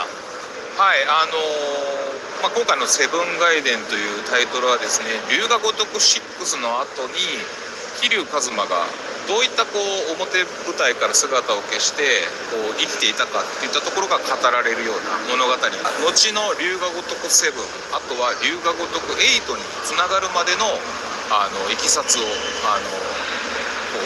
う作られたようなゲームになっています。So, Like a Dragon Gaiden, the man who erased his name, talks about the story of Kazuma Kiryu at the end of Yakuza 6. So he kind of disappeared from the scene, right? And this game is going to explore the story of what he was doing behind the scenes from the end of Yakuza 6 to the start of Like a Dragon Infinite Wealth. Amazing, wonderful, thank you. So we've also heard that this game is more compact than some of the other games in the series. So what can fans expect from side quests, overall gameplay, and please let me know if karaoke is coming back. このゲーム、僕のゲームと違って、もうちょっとこじんまりということを聞いたんですが、どんなことを期待できますか？結構オープンワールドもありますでしょうし、でしょうか。またミニゲームとか、カラオケもありますか？今回のセブンガイデンは、メインの舞台は蒼天堀っていう、いわゆる大阪の舞台とこちらのデモでもお見せしてるキャッスルという、いろんな特殊な舞台といったものが用意されてるんですけれども、ストーリー、サブストーリー、プレイスポットといったような数に関しては、従来通りのナンバリングと、同様に楽しめる内容になっていると思います。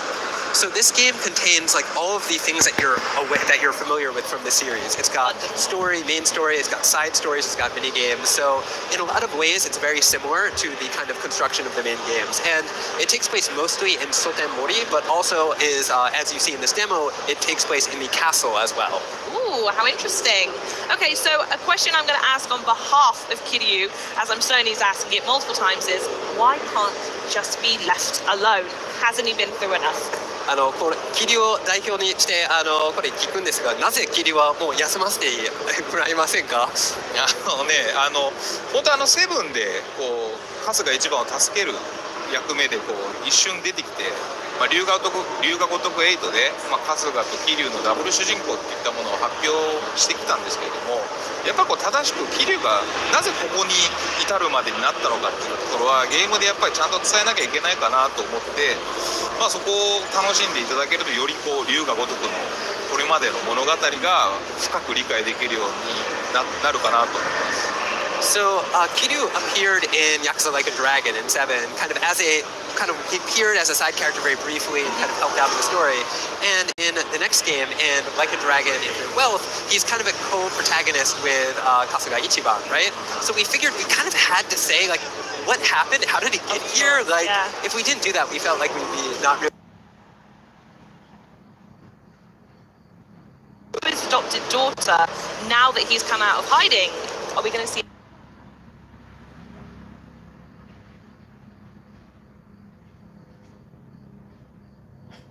あったりはしてますかね。そこが今回のセブンガイデンの結構鍵となる、非常にこう感情を大きく揺さぶられるような物語になっているので、ぜひ期待してください。So we can't talk in too much detail about this because unfortunately it's very key to the plot of the story.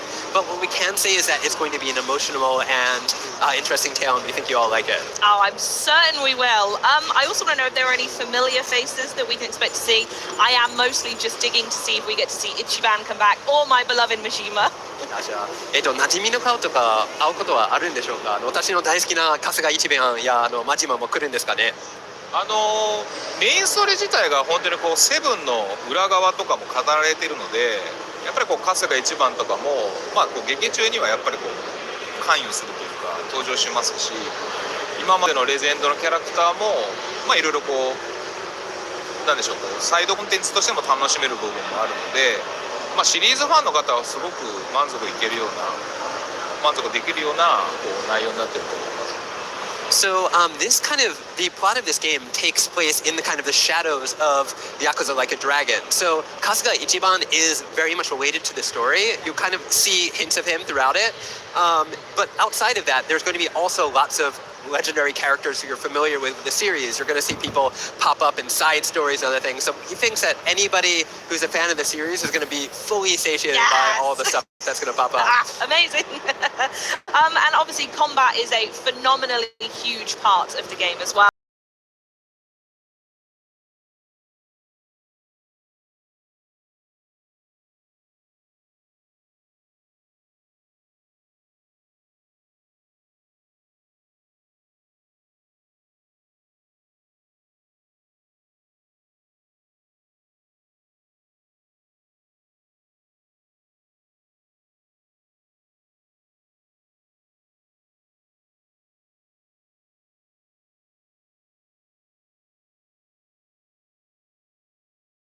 どんなものが入っているんでしょうか。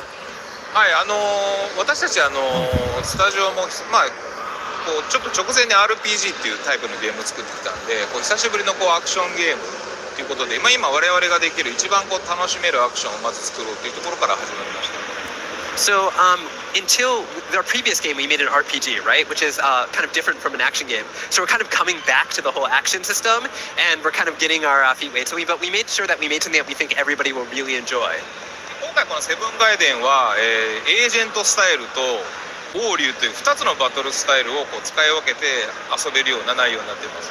So in this game, the combat system focuses on two different styles. There is the Yakuza style and the agent style of battle. エージェントスタイルはですね、こう桐生一馬がこう大道寺のエージェントという設定をもとにこう今までにはなかったこうなんでしょうガジェットを使ったこうトリッキーなバトル、スピーディーでこうねトリッキーなバトルがこう簡単に楽しめるっていうところがこう目指していた部分だったりします。So because Kasuga has sort of become an agent throughout the events of the story, this game is going to really explore that sort of new side of the battle. It's going to be very speedy, very tricky. It's going to be very different from everything you've seen up from the series to this point. Oh, okay then. And is there anything else you can tell us about future Like a Dragon titles? これからLike a Dragon シリーズの遊戯王シリーズの未来についていろいろ話聞けますかね。まあ今お伝えできるのは本当にすでに発表している Wait, it's auto-translating from Japanese to English? ね、まあ来年にこう発売を予定してそれに向けてこう鋭意制作中なんですけども、本当に今のところちょっと maybe not. そこに全力を投入してるのでそこから先はまだちょっとまだノープランっていうかまだ真剣にちょっと構想はあるんですけどまだちょっとちゃんとした形にはまだなってないかなっていう状況です。So right now, as a studio, we're focused entirely on the things that we've already announced, which is Like a Dragon Gaiden, Like a Dragon Raiden, and Like a Dragon Infinite Wealth. So that comes out next year, and until that point, we have ideas what we want to do next, but we don't have any specific we don't have no plan, but we haven't set anything in stone. So we're focusing all of our efforts on what we've already announced. Thanks so much, Sakamoto-san, for joining us, and you as well, Gavin. But pre-orders now are available and include the legendary fighting pack, if you want to go grab it yourself. And in case you missed it, Like Dragon Gaiden is set to launch on November 9th. Now, from one group of legends to another, FanFest was in full force here at Gamescom, and Xbox's own Aaron Greenberg was there for all the action and ultimate fan reactions. Check this one out. We're at FanFest, and I'm with a fan favorite right here. So please welcome Xbox own Aaron Greenberg. Aaron, pleasure having you here. Oh, thank you. Good to be here. How are you doing? I'm doing great. I'm surrounded by the most passionate fans, the most positive fans. We've got, 400 fans in the booth tonight. We've closed everything down just for our fans, the most important audience. I could not be happier to be surrounded by all this love. That sounds so amazing. But Aaron, what is happening here? So what is FanFest? This is FanFest. I mean, one of the things that we do, obviously, we make games to do events, and we know that draws a lot of press coverage and other things, but the games we make are for the fans, so we make sure that we prioritize and do events for fans. And so whether it's our FanFest online or FanFest we did at Showcase, we come here to Gamescom, 300,000 fans from all over Europe are here, and we're hosting our fans here tonight with a special night. But I'm having lunch with fans. We're getting beers with fans. Like, the community and people are connecting, and that's really what makes gaming so special, and getting everyone connected all in one place. You are certainly a fixture of the Xbox community. So what have the reactions of the fans been so far? They've been great. I mean, I think one of the things we really care about at Xbox is that we believe that gaming is for everyone, and we want all our fans to feel welcome, however they choose to love someone, however they identify. We've got one of the things, we were the first booth ever to be fully accessible. And so I've got a number of fans here that actually are gamers that are in wheelchairs and they maybe play with the adaptive controller. This booth is fully accessible to them. We want everyone to feel welcome and feel the same love that we do for games. That's the common bond we have. That's something that we prioritize, and I'm really proud of the team and the work they've done there. But Aaron, how has Gamescom been treating you so far? It's been great. I mean, we got to opening night live with Starfield and the live action. We had surprised people that Todd Howard was here. We surprised people Phil Spencer's here. We've got a theater for 300 fans to see the first opening of the game. So that's really special. We've got a theater for Forza Motorsport. We've got hands-on for Towerborn. We've got Stalker 2. We've got Party Animals. We've just got a lot of great games. It's the biggest booth we've ever had. It's a really big year for us, and so it's great to be able to celebrate that with more fans from all over the world than anywhere else right now. Can you tell us what about this community gets you excited? I think that I get inspired by stories about people, you know? If I could actually maybe pull my friend Erwin. So this is Forza Erwin. Nice to meet you. So, gosh, we've known each other for how many years? But he came to FanFest. He had to run back.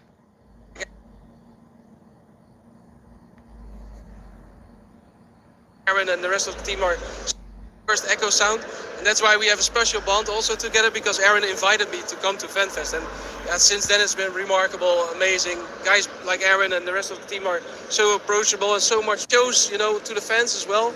We all share the same passion. Doesn't matter how you look like or where you're from or what language you speak. Everybody is here the same and really inclusive, and that's what I really like. Yeah, and the neat thing about it is because we're in Germany, we have people coming from largely all over here. We have people from the UK, we have people from the Nordics, you know, from the Netherlands here with Erwin. And so that's the great thing. We got a lot of Spanish fans. We even have, you know, so that's really, really special. And one of the things that Erwin did, which I thought was really neat, was he actually started the Xbox Benelux social handle. Yes, it was the official fan account of the Xbox, because there wasn't any in the Netherlands, right? And I'm so passionate about Xbox for many years. And yeah, we did collaborate on giveaways just to do something back for the community also. And I felt the responsibility to do that in the Netherlands, right? So I started off the Benelux, and since now a year I gave the account to the Benelux team, and they picked it up really nice. So there's also investment being shown in that part. So he created our first social account for Xbox Benelux, and now he's handed it off to the Xbox team to run it, because we're growing and investing and, you know, committing more resources because how important the fans in the community here. It's such a wonderful story. Now, you're wearing Forza, your name's Forza Erwin, you're one of the biggest Forza fans in the world. I think you were one of the first people to get to go see Forza Motorsport demo. What were your reactions? I mean, from a big fan, what are your thoughts? Yeah, I'm a lifelong fan since Forza 1 already. I collect all kind of stuff. And seeing it live this morning was super fabulous. I see that the improvement on the physics is really there. You see the weight transfer on the track. The graphics looks amazing in 4K 60. This was being shown on the Xbox Series X. So I'm super impressive. I can't wait till 5 October. Because then the pre-orders, let's say, go live when you have the premium edition. So I recommend everyone to get the premium edition as well. So if you're a racing fan and sim racing, please go check it out. It's amazing. I cannot be enthusiastic enough about it. I was about to say, talk about enthusiastic fans. That's so amazing. Thank you so much, Erwin. Thank you, Erwin. This is just one of many, many stories. We're so lucky to have great fans, the best fans in the world. That is what gives so much purpose to the work we do and why we love what we do. The joy and the power of gaming can have on the world is like nothing else. That sounds amazing. So what are your plans for tonight? Tonight I'm going to go meet 400 of my closest friends, and we're going to take photos, we're going to share memories. It's, you know, this is like a family reunion. And but it's our Xbox family, and it's really, really nice to be here. That sounds very, very amazing. Aaron, thank you so much. And also, Erwin, thank you so much for being here. Guys, if you'd like to join the party, so check out the FanFest URL down below and register yourself to be part of FanFest, obviously, and to become a part of the community. So check out the link, sign up, and be here next year. If not, you miss out, right? That's right. Cheers. It's the fast-paced action moment that we needed in our day here at Gamescom, and we can jump now into the armored world of Rubicon with Armored Core 6 Fires of Rubicon.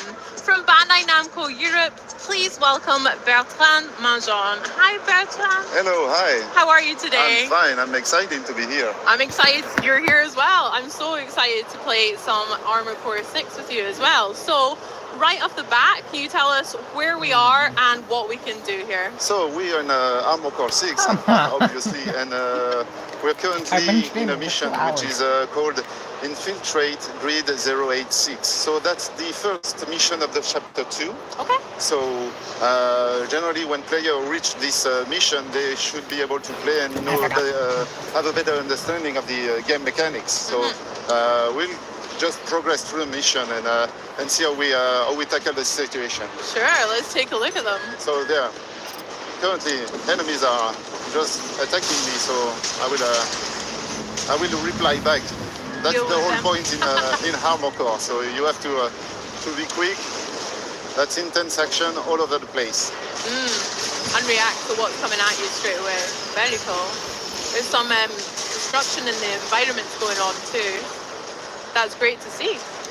It And is, you're actually. using your missiles there too. So yeah, that's a basic loadout for my AC, for my Armor Core. I have rockets, machine gun, and then I also have a shield to protect from the enemy's hits. Nice. And also a plasma blade, so Oh. more a melee attack when I Yeah. want to dive into the action Yeah.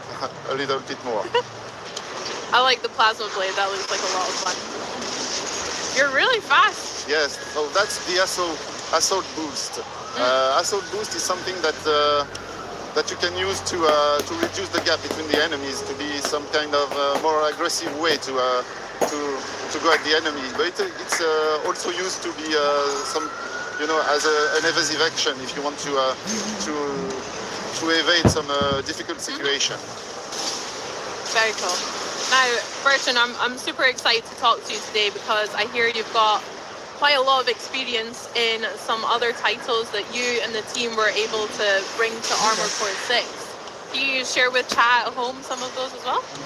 Yeah, of course. So yeah, basically this is a From Software game. So we all know the expertise they have shown during the past decades. And Armor Core is a compilation of what they know and what they have explored with all their games. So you can have elements from Dark Souls, you can have elements from Bloodborne and Sekiro. So players will, I think, will be happy to see that these kind of elements are now back in Armor Core, even though the construction of the game is different because it's a mission-based game. So, but yeah. And so I'm just facing a tough enemy right now. So maybe I won't be speaking for 30 seconds. That's fine. I'll chat to chat as well. It's so nice to see some of you in Twitch chat as well. I'm, as Bertrand mentioned, some of the Souls games that the team's worked on. I'm a massive From Software fan. Maybe you guys in chat are as well, but I love Dark Souls 1. I'm playing through Dark Souls 2 at the moment as well. But Elden Ring most recently was so much fun as well. So hello everyone in chat. So You did it? Nice. Yeah. I don't know if you noticed, but every boss is in the game has an ACS gauge. So this gauge is something that is really important. It's a key feature in the game because you have to raise and fill this gauge so that the enemy is staggered. So I'm trying to do it with this AC right now. And once an enemy is staggered, so once you have filled the gauge in red, you will notice that it won't be moving for a short while. So you have to get advantage within this time frame to deal massive damage to the enemies. Nice. So that's that gauge at the top we can see above the enemy's name. That's so cool. But on the contrary, you also have an SES gauge yourself. So that means that you can be staggered as well and take massive amount of damage. Yeah. So it's almost quite similar to Sekiro as well. Yeah, it's a reminiscence of the posture system in Sekiro. So yeah, it's not exactly the same system, but it's something that is the legacy of it. Yeah. And as I said, that's something that From Software has explored in other games, and you can find it in Armor Core. Nice. From Soft knows how to make some good games, so yes. Learn from the best. This is very intense combat we're seeing right now. It is, actually. Yeah. So we're kind of like on this one level at the moment. You're still using those boosters to dodge, like you mentioned earlier. And we kind of climbed up. Oh, well done. Okay. Nailed it. I did it. Well done. And we good. I wanted to mention that we climbed up to this platform almost through our boosters, but you were using that to jump about as well. Yes.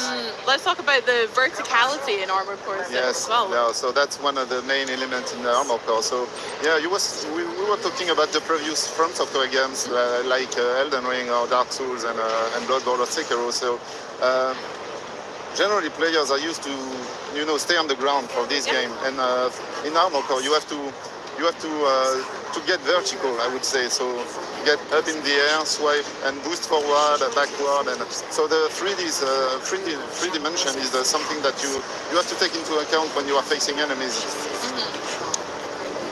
I'm really excited to try it out because, yeah, like you say, I'm very much used to having my feet stuck in the ground when I'm trying to platform sections of Souls games. So this looks like a lot of fun flying about too. As we move to this level here as well, are we going to see some different environments? This one looks quite like wiry and technological and stuff. So that's right. Yeah, this is depending on the mission. So you have missions that are based in this kind of post-industrial. I'm almost dying. Sorry about that. So post-industrial environments, but even within a mission, you can have some different environments. So later on the mission, we will see some more narrowed or restricted environments, and even missions can take place in a more natural background, such as a desert, not that much, and that would be a good level as well. or snowy environments or rocky environments. So I'm trying to open a door, but there's an enemy coming behind, so that's usual From Software trickery, I would say. Yeah, we can caught out quite a few times around some tight corners, the same enemies lurking in the shadows.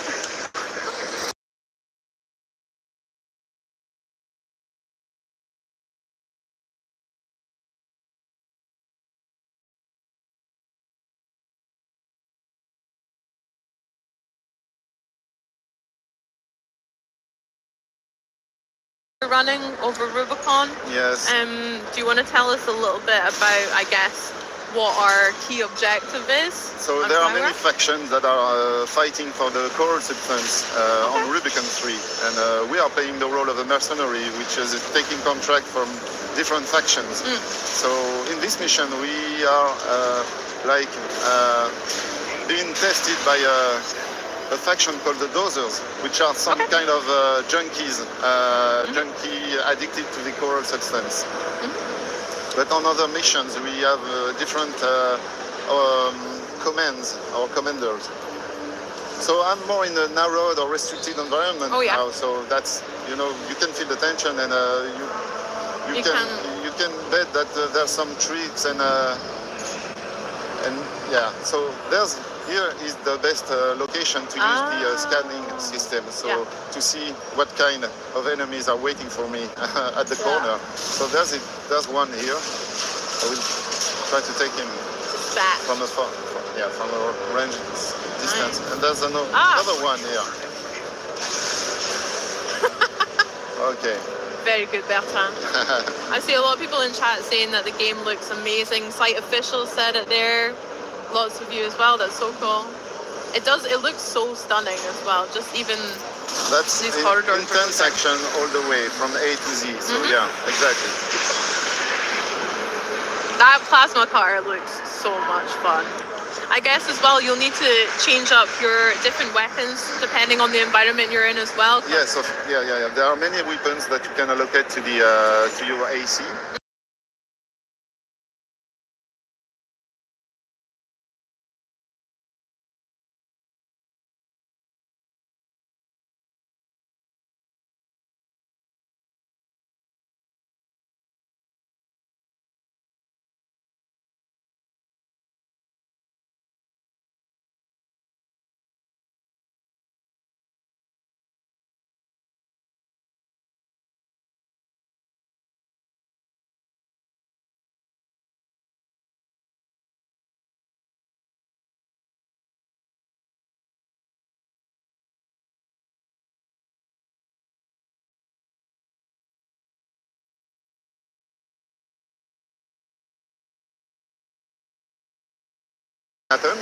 We are in the From Software game, so yeah.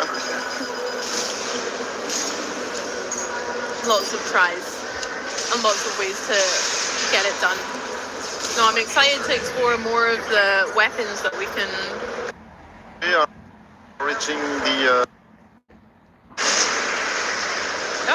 Yes, there are some platforms that can allow you to reach higher levels, so that's fine. Let's go. Okay, so what's there? Oh, there's a bunch of enemies there, so I can try to launch my rocket and see if I can have the multi-aim. Oh, I don't have any more rockets. Oh no! Yeah, so I will have to do the hard way. Yeah. Oh! Oh, what? Oh my gosh! Okay, one more trick from that software, way. I guess. Environmental damage. Yeah. Of course. So a bomb falling from the ceiling. So, yeah. Of course. Why not? So this enemy is a tough enemy because he's hiding behind a giant shield, as you can see. So, and I'm wrecked. Oh no, Bertrand! Oh, unlucky. Mission failed. Yeah. You died. But I can quickly show the garage. Let's do that. Yeah, Love the assembly system. So customization for your armor is going to be a big this is where it takes place. So that's one of the main screen of the where the players will have to explore some new tracks and strategies to tackle the situation.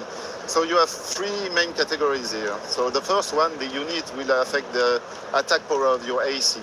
The frame parts will affect the strength of your AC. Okay. The inner parts will be affecting the mobility and agility of your AC. And there you have the expansion slot. So this is where you will allocate some active or passive skills. Okay. Yeah. So I will change some of my weapons there because I will probably go for the machine gun on this one. Sweet. So there are a bunch of weapons that can be allocated to each of these slots. Yeah. And so these weapons and the AC parts will be unlocked and through the story because you will be earning credits that will be allowing you to purchase the parts and the weapons. So I'll go for a machine gun. I won't be using the pulse blade. I think I'll go for the plasma rifle. Plasma rifle looks good. Yeah. I like the look of that. Nice. And we can see like a little hint or a demonstration of what it does. Exactly. Before we choose it. Yeah. Nice. So I will keep the missile launcher. But I will get rid of the shield because I'm not a shield player, even in the Souls game. So yeah. Me neither. Oh. So let's go for another set of missiles. Nice. Yeah. Yeah, I'm so bad with the shield. I much prefer to have magic one hand and then a sword. I always forget about my shield. Oh, these missiles should do the job. That looks heavy. That's cool. So let's go restart from checkpoint and tackle the same situation again. Okay. Yeah. Nice. Can you change the color of the armor as well? Yes, that's also another feature in the garage. So you can practically change everything from the weapon color, the aspect of it. So if you want to have a rusty AC, it's possible, and it's also possible to change the level of the rustiness that you want to your AC to be. Sick. Stylize it. Yeah. Now, Bertrand, while you're just getting up to that enemy as well, fans might notice if you're watching at home that we have something really cool sitting on this table. We have the Premium Collector's Edition, which I hear has quite a lot of cool features that I'll read out real quick while you're dispatching these enemies and dodging those bombs from the ceiling again. Yes. Nice, there you go. So the Armor Core Collector's Edition includes the game as well as a figurine of the Armor Core, which we can see looks sick right here sitting on the table. It's got your steelbook, pin badges, an exclusive garage as well, a digital soundtrack, hardcover art book, stickers and posters, which all look so sick.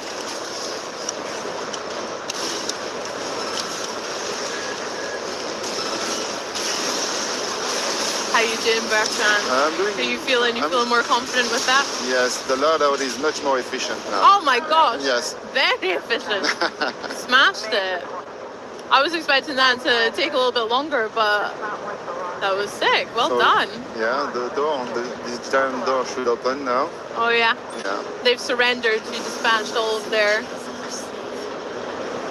their gang. Well done. So as you can see, there's a marker on the left. And that's the possibility to call for supply Sherpa, which will allow you to regain all your ammunitions. So whenever you have this supply Sherpa in the game, that means that right after is something that could be possibly a boss fight. Okay.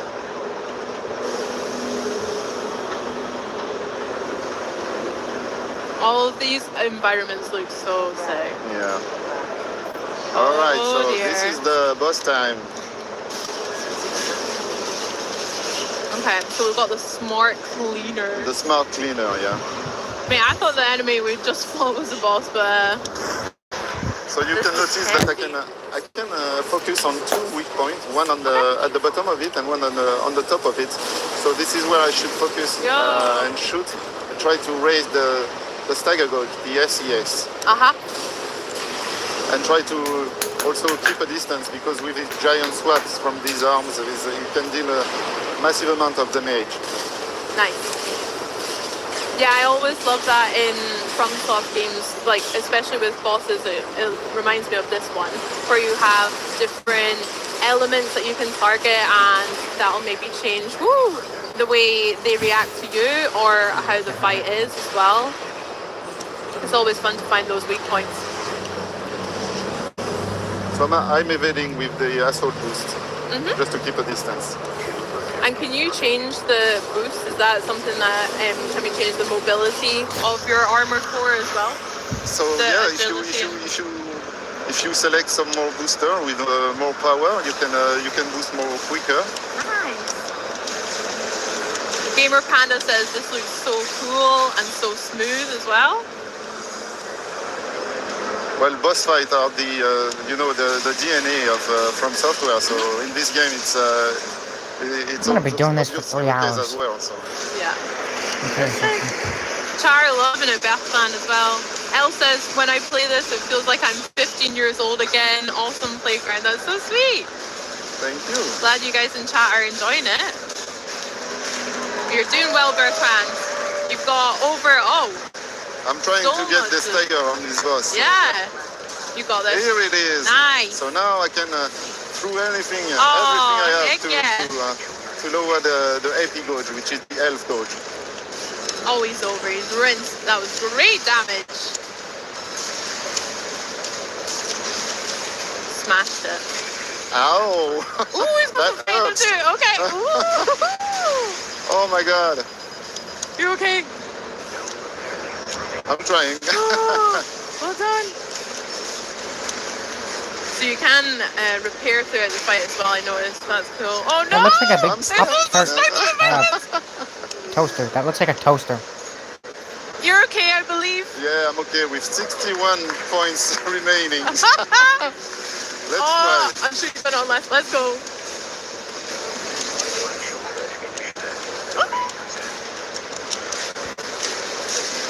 I will keep the distance from now on. So. That sounds like a good tactic. Oh no! Oh, you wrecked me. Bertrand! Yeah, that's armor core. That's armor core. Mate, I cannot wait to get stuck in as well. I'm so excited.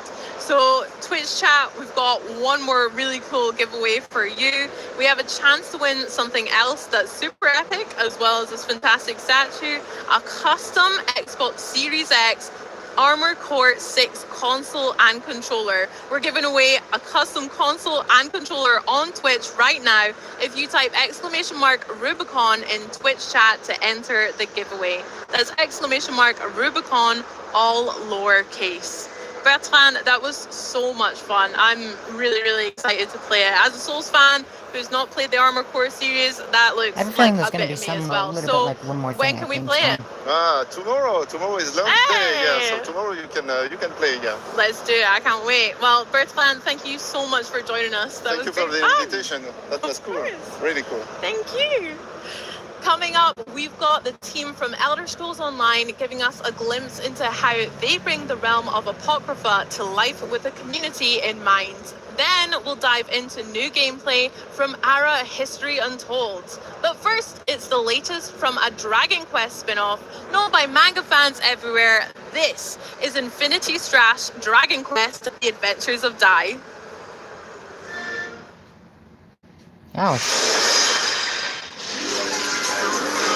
The legendary Dragon Quest manga and anime is coming to Xbox Series S and X and Windows as a new, exhilarating action RPG in Infinity Strash. Dragon Quest: The Adventure of Dai. Take charge of Dai and the disciples of Avar, Hop, Nam, and Hyunko in their battle against the Dark Lord Hadlar and his monstrous army. Hadlar's ghastly army will take all your cunning and skill to overcome. The Dark Army consists of 6 legions full of gruesome beasts, led by their powerful commanders that will not be easily defeated. React in the moment with real-time combat where you can switch between characters as the battle intensifies. Each character has their own set of unique skills that help collectively defeat your enemies. Knives and swords, devastating magic, the power to heal, and dark aura skills. Everything you need to crush your adversary. The game delivers the full Sovereign Rock Castle arc narrative from the anime. Covering up to episode 41, where you'll experience all the excitement of the story recreated with dynamic and explosive playable battles. Collect and equip accessories known as bond memories to boost your chances of defeating the Dark Army. These are awesome because not only do they level up the stats of the character they are equipped to, they also unlock scenes from the original manga. If you are having a hard time progressing through the story or just become even stronger, you can take on the Temple of Recollection. Here, you can earn rewards to level up the spells and skills of your party members, as well as strengthen bond memories. The temple is a repeatable dungeon that changes every time you play through it. The further you progress, the harder it gets. You'll have to decide whether to exit the temple with your earnings and your life, or risk it all for the promise of something even greater. You will need all the power and strength to delve deeper into the tougher end of the story. So use your earnings from the Temple of Recollection to level up and customize your team.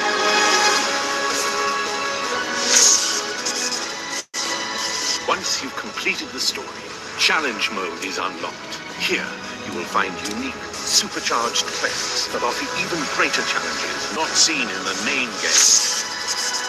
You can collect all of Dai's memories in the game's scrapbook, unlocking different pieces while playing through the story. And to complete the book, you will also need to clear the full Temple of Recollection. Whether you love action RPGs, Dragon Quest, anime, or all of the above, the adventure starts here in your quest to become a true hero in Infinity Strash. Dragon Quest: The Adventure of Dai.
22 million players across the globe, our next game can truly be called a phenomenon.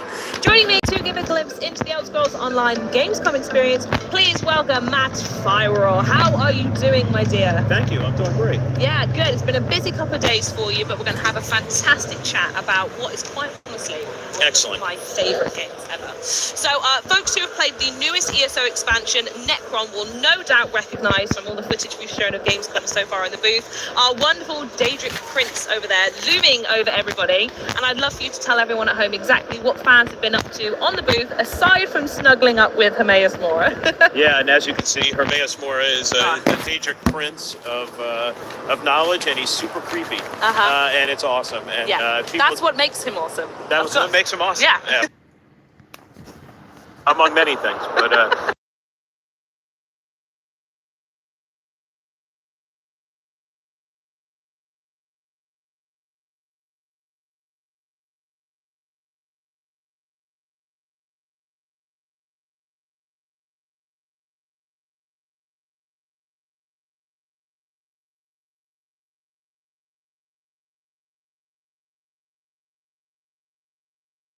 Yeah, and you've got a massive area over there. Me and Phil were talking. We want to go in and steal a table, but there is more than just a cool table in the booth. yeah. So we had a little community meet and greet earlier, and there's literally a round table there. So we had a round table with the fans. It was great. I love it. And you can of course get hands-on with the game.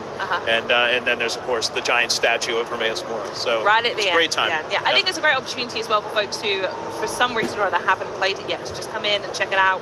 And you really get the whole vibe of the game in there. So brilliant setup, absolutely love it. But back to the game itself, it's now been 2 months, bizarrely somehow, since Necron came out. And I'd love to hear from you what the reaction has been like so far. It's been fantastic. Good. This is it's the highest rated chapter ESO has had, and we've had I think 6 or 7 now. So it has been received super well by the fans. We added a new class called the Arcanist, which players just absolutely adore. We called it the Book Wizard in our streams. It is in fact a book wizard. Yeah, exactly. Based on knowledge. He has really cool graphical effects, and it's just a whole lot of fun to play. Yeah. So, and of course, it's back in Morrowind. It's a part of Morrowind that players haven't been to before in an Elder Scrolls game.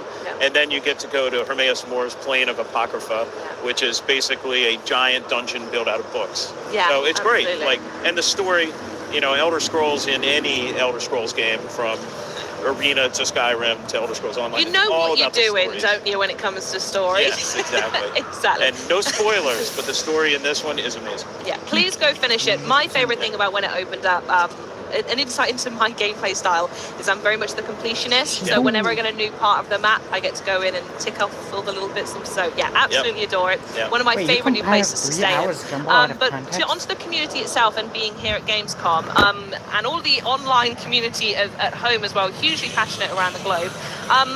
Cheeky question, how is it even remotely possible to keep your finger on the pulse of so many people playing this game? I mean, there are many answers to that, but one of them is that's why we come to shows like Gamescom, right? It's like, as an American developer, right, Europe is hugely important to Elder Scrolls Online, and Germany is the second largest community. The German-speaking community here is the second largest community in the game. So we take our definitely time out of our schedules to go to community events in the United States and also to come here. Touch base, thank them. Thank them. I've just met with fans right before I came on stage here, and it's like us as developers, that sit in our dark offices, for most of the year. Plotting away. To come here and just see people and talk to them about what the game means to them is the reason why we do this, right? Because ESO would not exist without the players. We were speaking about this before. Games don't make it to 10 years with the numbers that you've got without an incredibly passionate and excitable fan base. And it's true. And games of this type, like the communities that are welcoming, are the games that last for a long time. And we have a fantastic community. New players are always welcome, and it's like home. And it leads me on superbly to my next point, which I was going to say myself. There's something about the ESO community that is, the word you use, so welcoming. Yeah. And I hear that you have some favorite stories of the fans, or that the fans have shared with you, that you want to share, and I am all ears. Indeed I do. So actually last month, we had the ESO Tavern here in Germany, and we do that. It's a community event we have every year. For anyone in chat who might not know what that is, can you break it down a little bit for me? What is the Tavern? So the Tavern is where European community can come to Germany once a year and go and meet ESO developers, meet each other. There's usually music and, of course, food and drink and fun and a little cosplaying. And, I mean, you say that just as people walk on. Oh my goodness me, that looks like was that sleeping bags? no, I think more cushions. Oh, I was gonna say. Yeah. But usually it's a whole day, and it's a whole day stuff, and it's really just people can meet other people that where ESO means so much to everyone. So, and in fact, in that tavern this year, we had a special promotion where if you told your story about your favorite ESO story, we picked 3 winners of that to get a pass to the tavern. And I have the stories with me right now. There are some stories I wrote down earlier. On parchment. Go on, let's hear a couple of them. I can't wait. All right, and to be clear, these are stories that our own fans wrote. These are the ones that got them in the door. Yes, that got them in the door, but these are real words from users telling us what ESO means to them, right? And they're all a little different, but it shows the breadth of it. So the first one is from Geraldine and Tobias, and of course they probably wrote it in German. In order to preserve international peace and tranquility, I'm going to read it in English. So Geraldine and Tobias, ESO is something very special for both me and my partner, as it was our first game together at the start of our relationship, and we are still playing today. We've been together for over 5 years, and we love experiencing new things together in ESO. It's helped our relationship grow, for which we're grateful. Oh, that's really lovely. We have so many people who have met in the game and have gotten married, and I mean, it's amazing. And we see them at the fan events, so very good. Incredible. So here's Silas and Jonathan. I've been playing ESO since the beta, which was in 2013, just to put it in perspective. I've been playing ESO since the beta. I vividly remember the launch. It seemed like yesterday, and it was so much fun starting a new adventure. Now, 9 years later, I know Tamriel like the back of my hand. I've saved Nirn many times. I've done and seen it all, and I still can't get enough. I introduced my son to the game in 2017, and he's as big a fan as I am. Now we go on adventures together. Oh, I love that. Yeah. We heard a lot of feedback during the pandemic where sometimes families, if kids were at college or elsewhere, they could actually meet in-game and game together. Yeah. And it's a virtual world like that. 100% it is, isn't it? And the player named Jarzul wrote, I returned to online RPGs, which I had previously played from 1999 until about 2015, sometime shortly after the start of the pandemic in 2020. I was fascinated by ESO, of course, due to the fact it's an Elder Scrolls universe, but also the regular updates and endless content that this game offers. What also caught my eye over time, through visiting many streams on Twitch and regularly following social media, is the incredible, one-of-a-kind relationship between the community and you, the developers. Thank you. Seriously, thank you. This relationship is special and welcomes new players from the very start. And I think that those 2 sentences pretty much sums up what we feel about the community as well. Oh, absolutely love it. In fact, I'm going to test a story on you now, if that's all right. My own experience, I want to see if this will get me in the door at the tavern, right? On the Xbox On streams, we play ESO. Got to a point like weekly, we were taking over the schedule to play it. And we were having community nights in the evening where we would pick a region on the map, we'd post a picture in Discord, and what we'd do is there would be about somewhere between 16 to 20 of us would all come online, and we'd go and we would just smash all of the bosses out and we'd clear everything, because it can be quite difficult for some people solo, and in doing that, loads and loads of people downloaded the game for the first time to play it with us, and we decided to join a guild and create a guild for everyone to be in, and we called it the Postcode Schlottery. And I would love to know if we would be allowed in the tavern one time. Absolutely. Yeah, let's go. We're going to go, everybody. Yeah. Fantastic. So we mentioned the new people who play both for us and in the stories you shared there, and new memories are also being made every single day. So really the question is, what is the secret behind making a 10-year-old game so enticing to new players? I could do a whole GDC talk on Let's do that. No, but obviously the game has evolved over time, yes, and because players' preferences evolve over time, as developers we get better and can tell better stories. So the story of ESO is the story of evolution, right? Yeah. It's making the game better over time. An example of this is right now we're doing a bunch of new features that just launched on PC and on console next week to make new users more welcome in the game, not from the community, but from the game. Yeah. Because the game is so big now, we want to make sure that it's not overwhelming when new users come in. Course, so just an example of, we're constantly changing, constantly evolving.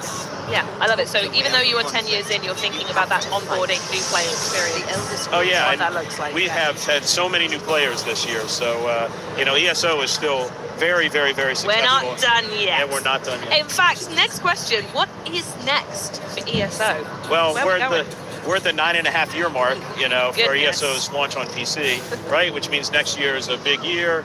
It's our 10th anniversary. We're probably going to do a bunch of interesting things, which we'll talk about later in the year. But also, we have another update coming the end of the year, which has a feature which we've been very secretive about called... Can we unlock the secret today, or am I going to have to wait? Well, a little more of the secret, but it's called the Endless Archive. Okay. And we're going to have a preview stream on September 14th. For the Endless Archive. It'll be on the Bethesda Twitch channel. So we'll, of course, announce this before, so you don't have to quickly write everything down right now. But we'll go into detail on that whole update, including what the Endless We Archive died actually at is. futuristic. And of course, besides that, ESO will always get new content added. We'll always do quality of life fixes. We're already working on next year's chapter. So the train keeps rolling. I mean, it's a great game, and as long as people, like the great communities here, keep playing it, it's going to keep going. I'm certainly will, and I'll be right there with them. Matt, thank you so much for joining me. Do let me know if you ever need a warden in any of your daily dungeon runs, and I'll be right there to help you out. Keep it in mind. Yeah, thank you very much. Right, we'll be back with a first look at extended gameplay for the PC Grand Strategy title, Ara History Untold, coming to PC Game Pass Day 1 in 2024. And speaking of Game Pass, we're giving away 3 months of PC Game Pass very, very soon. So keep an eye on Twitch chat. But first, let's fly into the future of Pigeon Simulator, Matt. Enjoy this.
Let's go back to the beginning.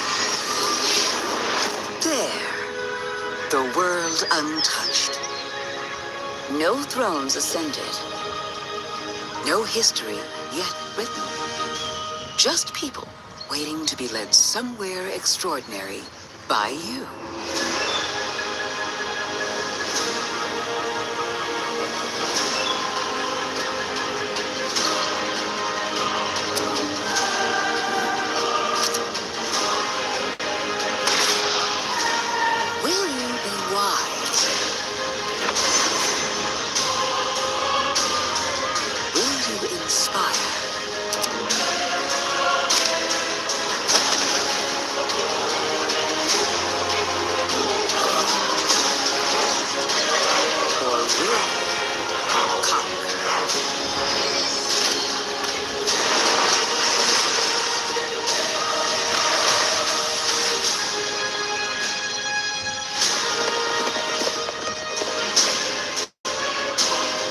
However you choose to change the world, one thing is certain. History will never be the same.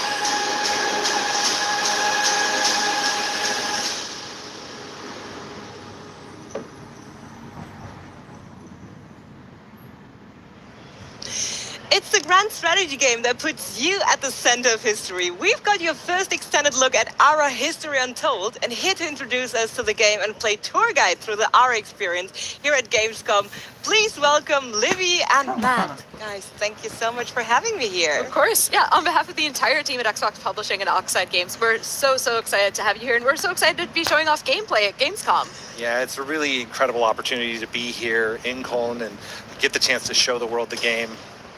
And the booth looks so much fun, but I would say I can't wait to play the game, to have a look into the game. So let's go inside, all right? Sounds great. Let's go. Let's go.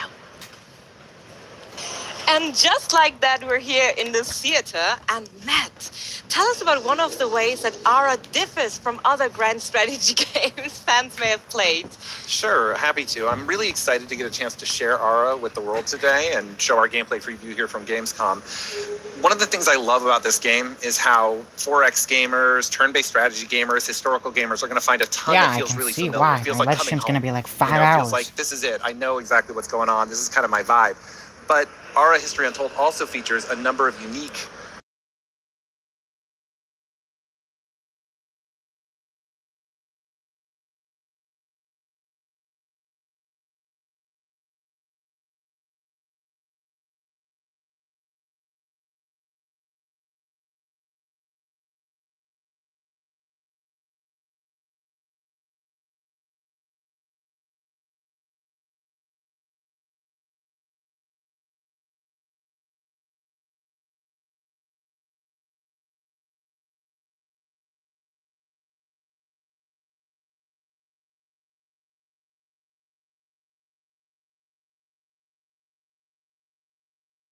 In honor of Sappho, who is a leader in the game.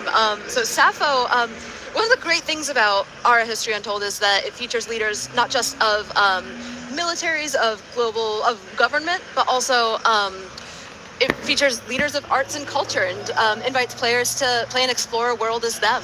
So Sappho, who was someone who was not necessarily a leader in government, but has left a significant impact on arts and culture.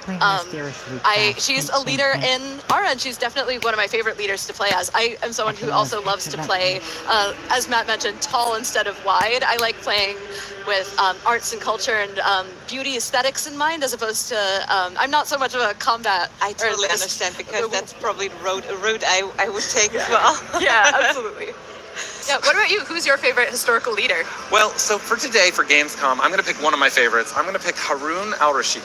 Okay. So, and how does leader choice affect, like, the gameplay and everything? Absolutely, yeah. So the leaders in ARA History Untold have a ton of effect on gameplay. They have two major sets of traits. They have personality traits. The personality traits of each leader affect things from the gameplay, from the partnerships with other nations. It's how AI plays them as well. And then they have a unique leader trait. Harun al-Rashid was famous for leading the Abbasid Caliphate in the 5th century. And one of the things about him is he led a golden age for his people. And so the traits in the game reflect his historical reality and the things that he accomplished with the creation of the House of Wisdom.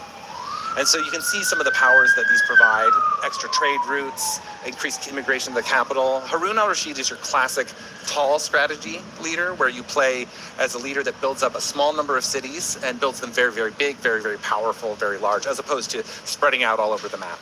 And he's a little bit more focused on culture, sciences, arts, and winning that way, as opposed to bloodshed and warfare.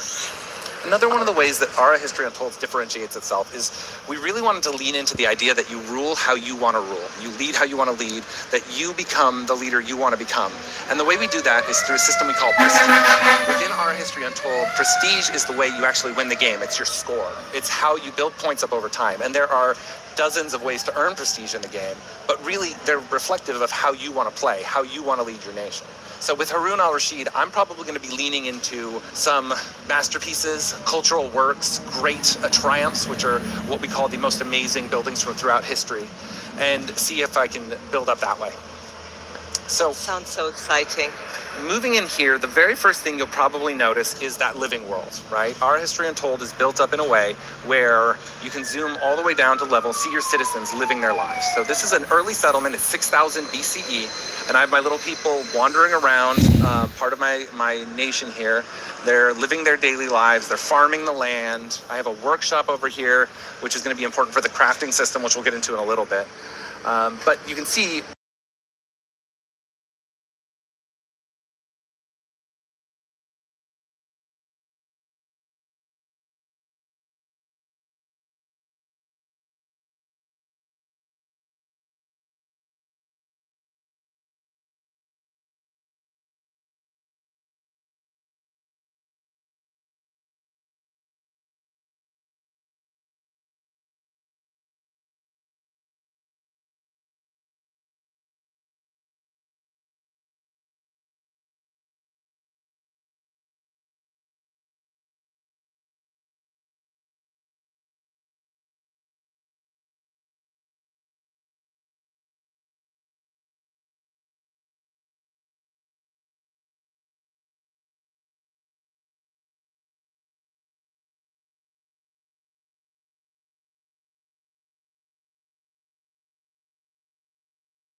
ancient relics from previous civilizations that came before you, previous nations and societies of people, and to be able to take those goods and bring them into your own national inventory.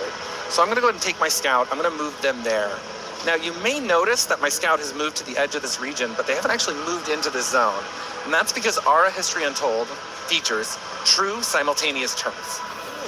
What true simultaneous turns are is all of your actions and choices, the decisions that you make in Ara are queued up in a queue that goes into a turn processor at the end of the turn. So once you've ended your turn, that's when everything activates. All the decisions that you made in a turn go off at the same time, as well as all the decisions of every other nation in the game. And where there are conflicts, there are rules in the game and a depth to the rules that allows those conflicts to play out. So if you've ever played a board game called Diplomacy, it's a little bit like that. Okay. It's a little more lifelike, wouldn't you say?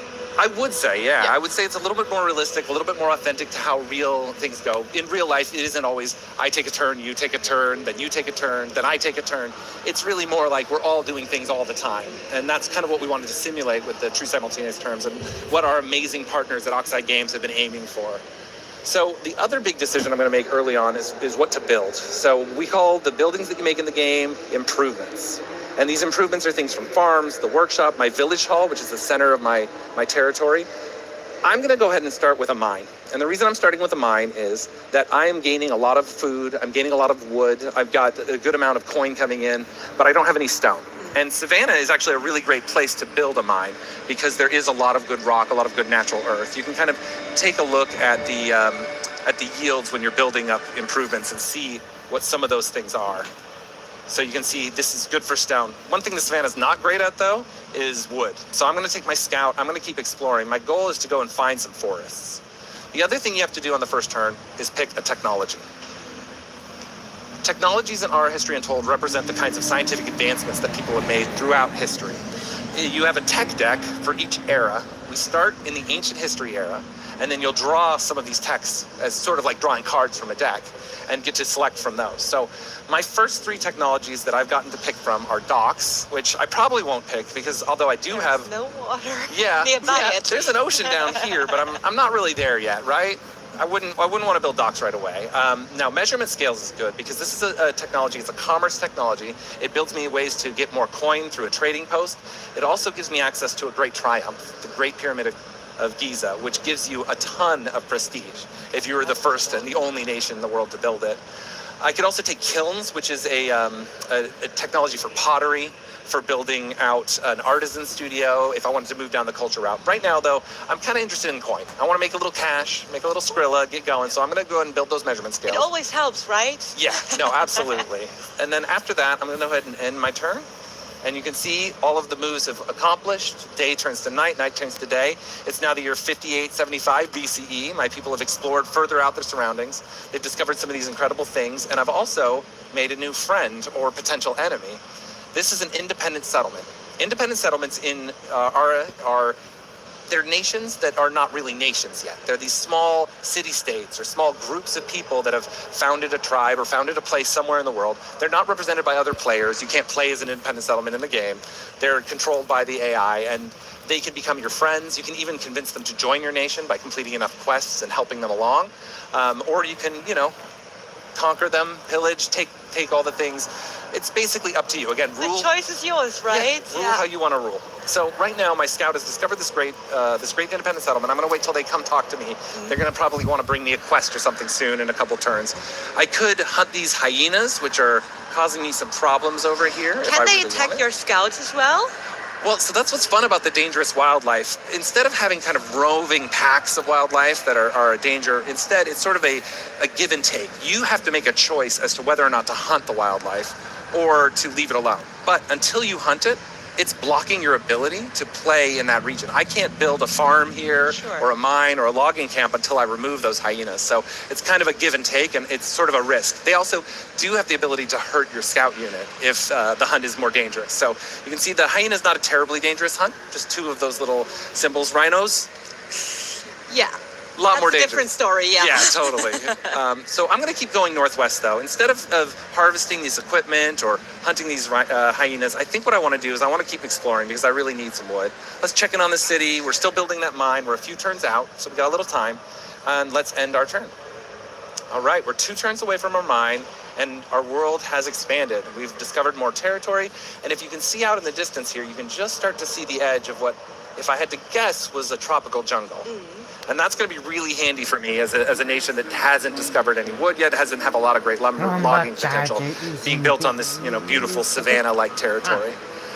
So instead of continuing to push that way, let's do a hunt so we can check that out. So you can see my people have moved into position to hunt these hyenas. You can see the hyenas scatter as they run away from the hunters. And then we move back to our main city here, and we'll go ahead and end our turn. We're so close to growing to level 2, to building up our city even more. Our hunt was successful, and then in addition to a hunt, we found some fur and some leather. And that's fantastic. We earn those things by completing the hunt successfully, by defeating those animals. And so those go into what's called our national inventory. The national inventory is one of the ways that R really differentiates itself from other games in this genre.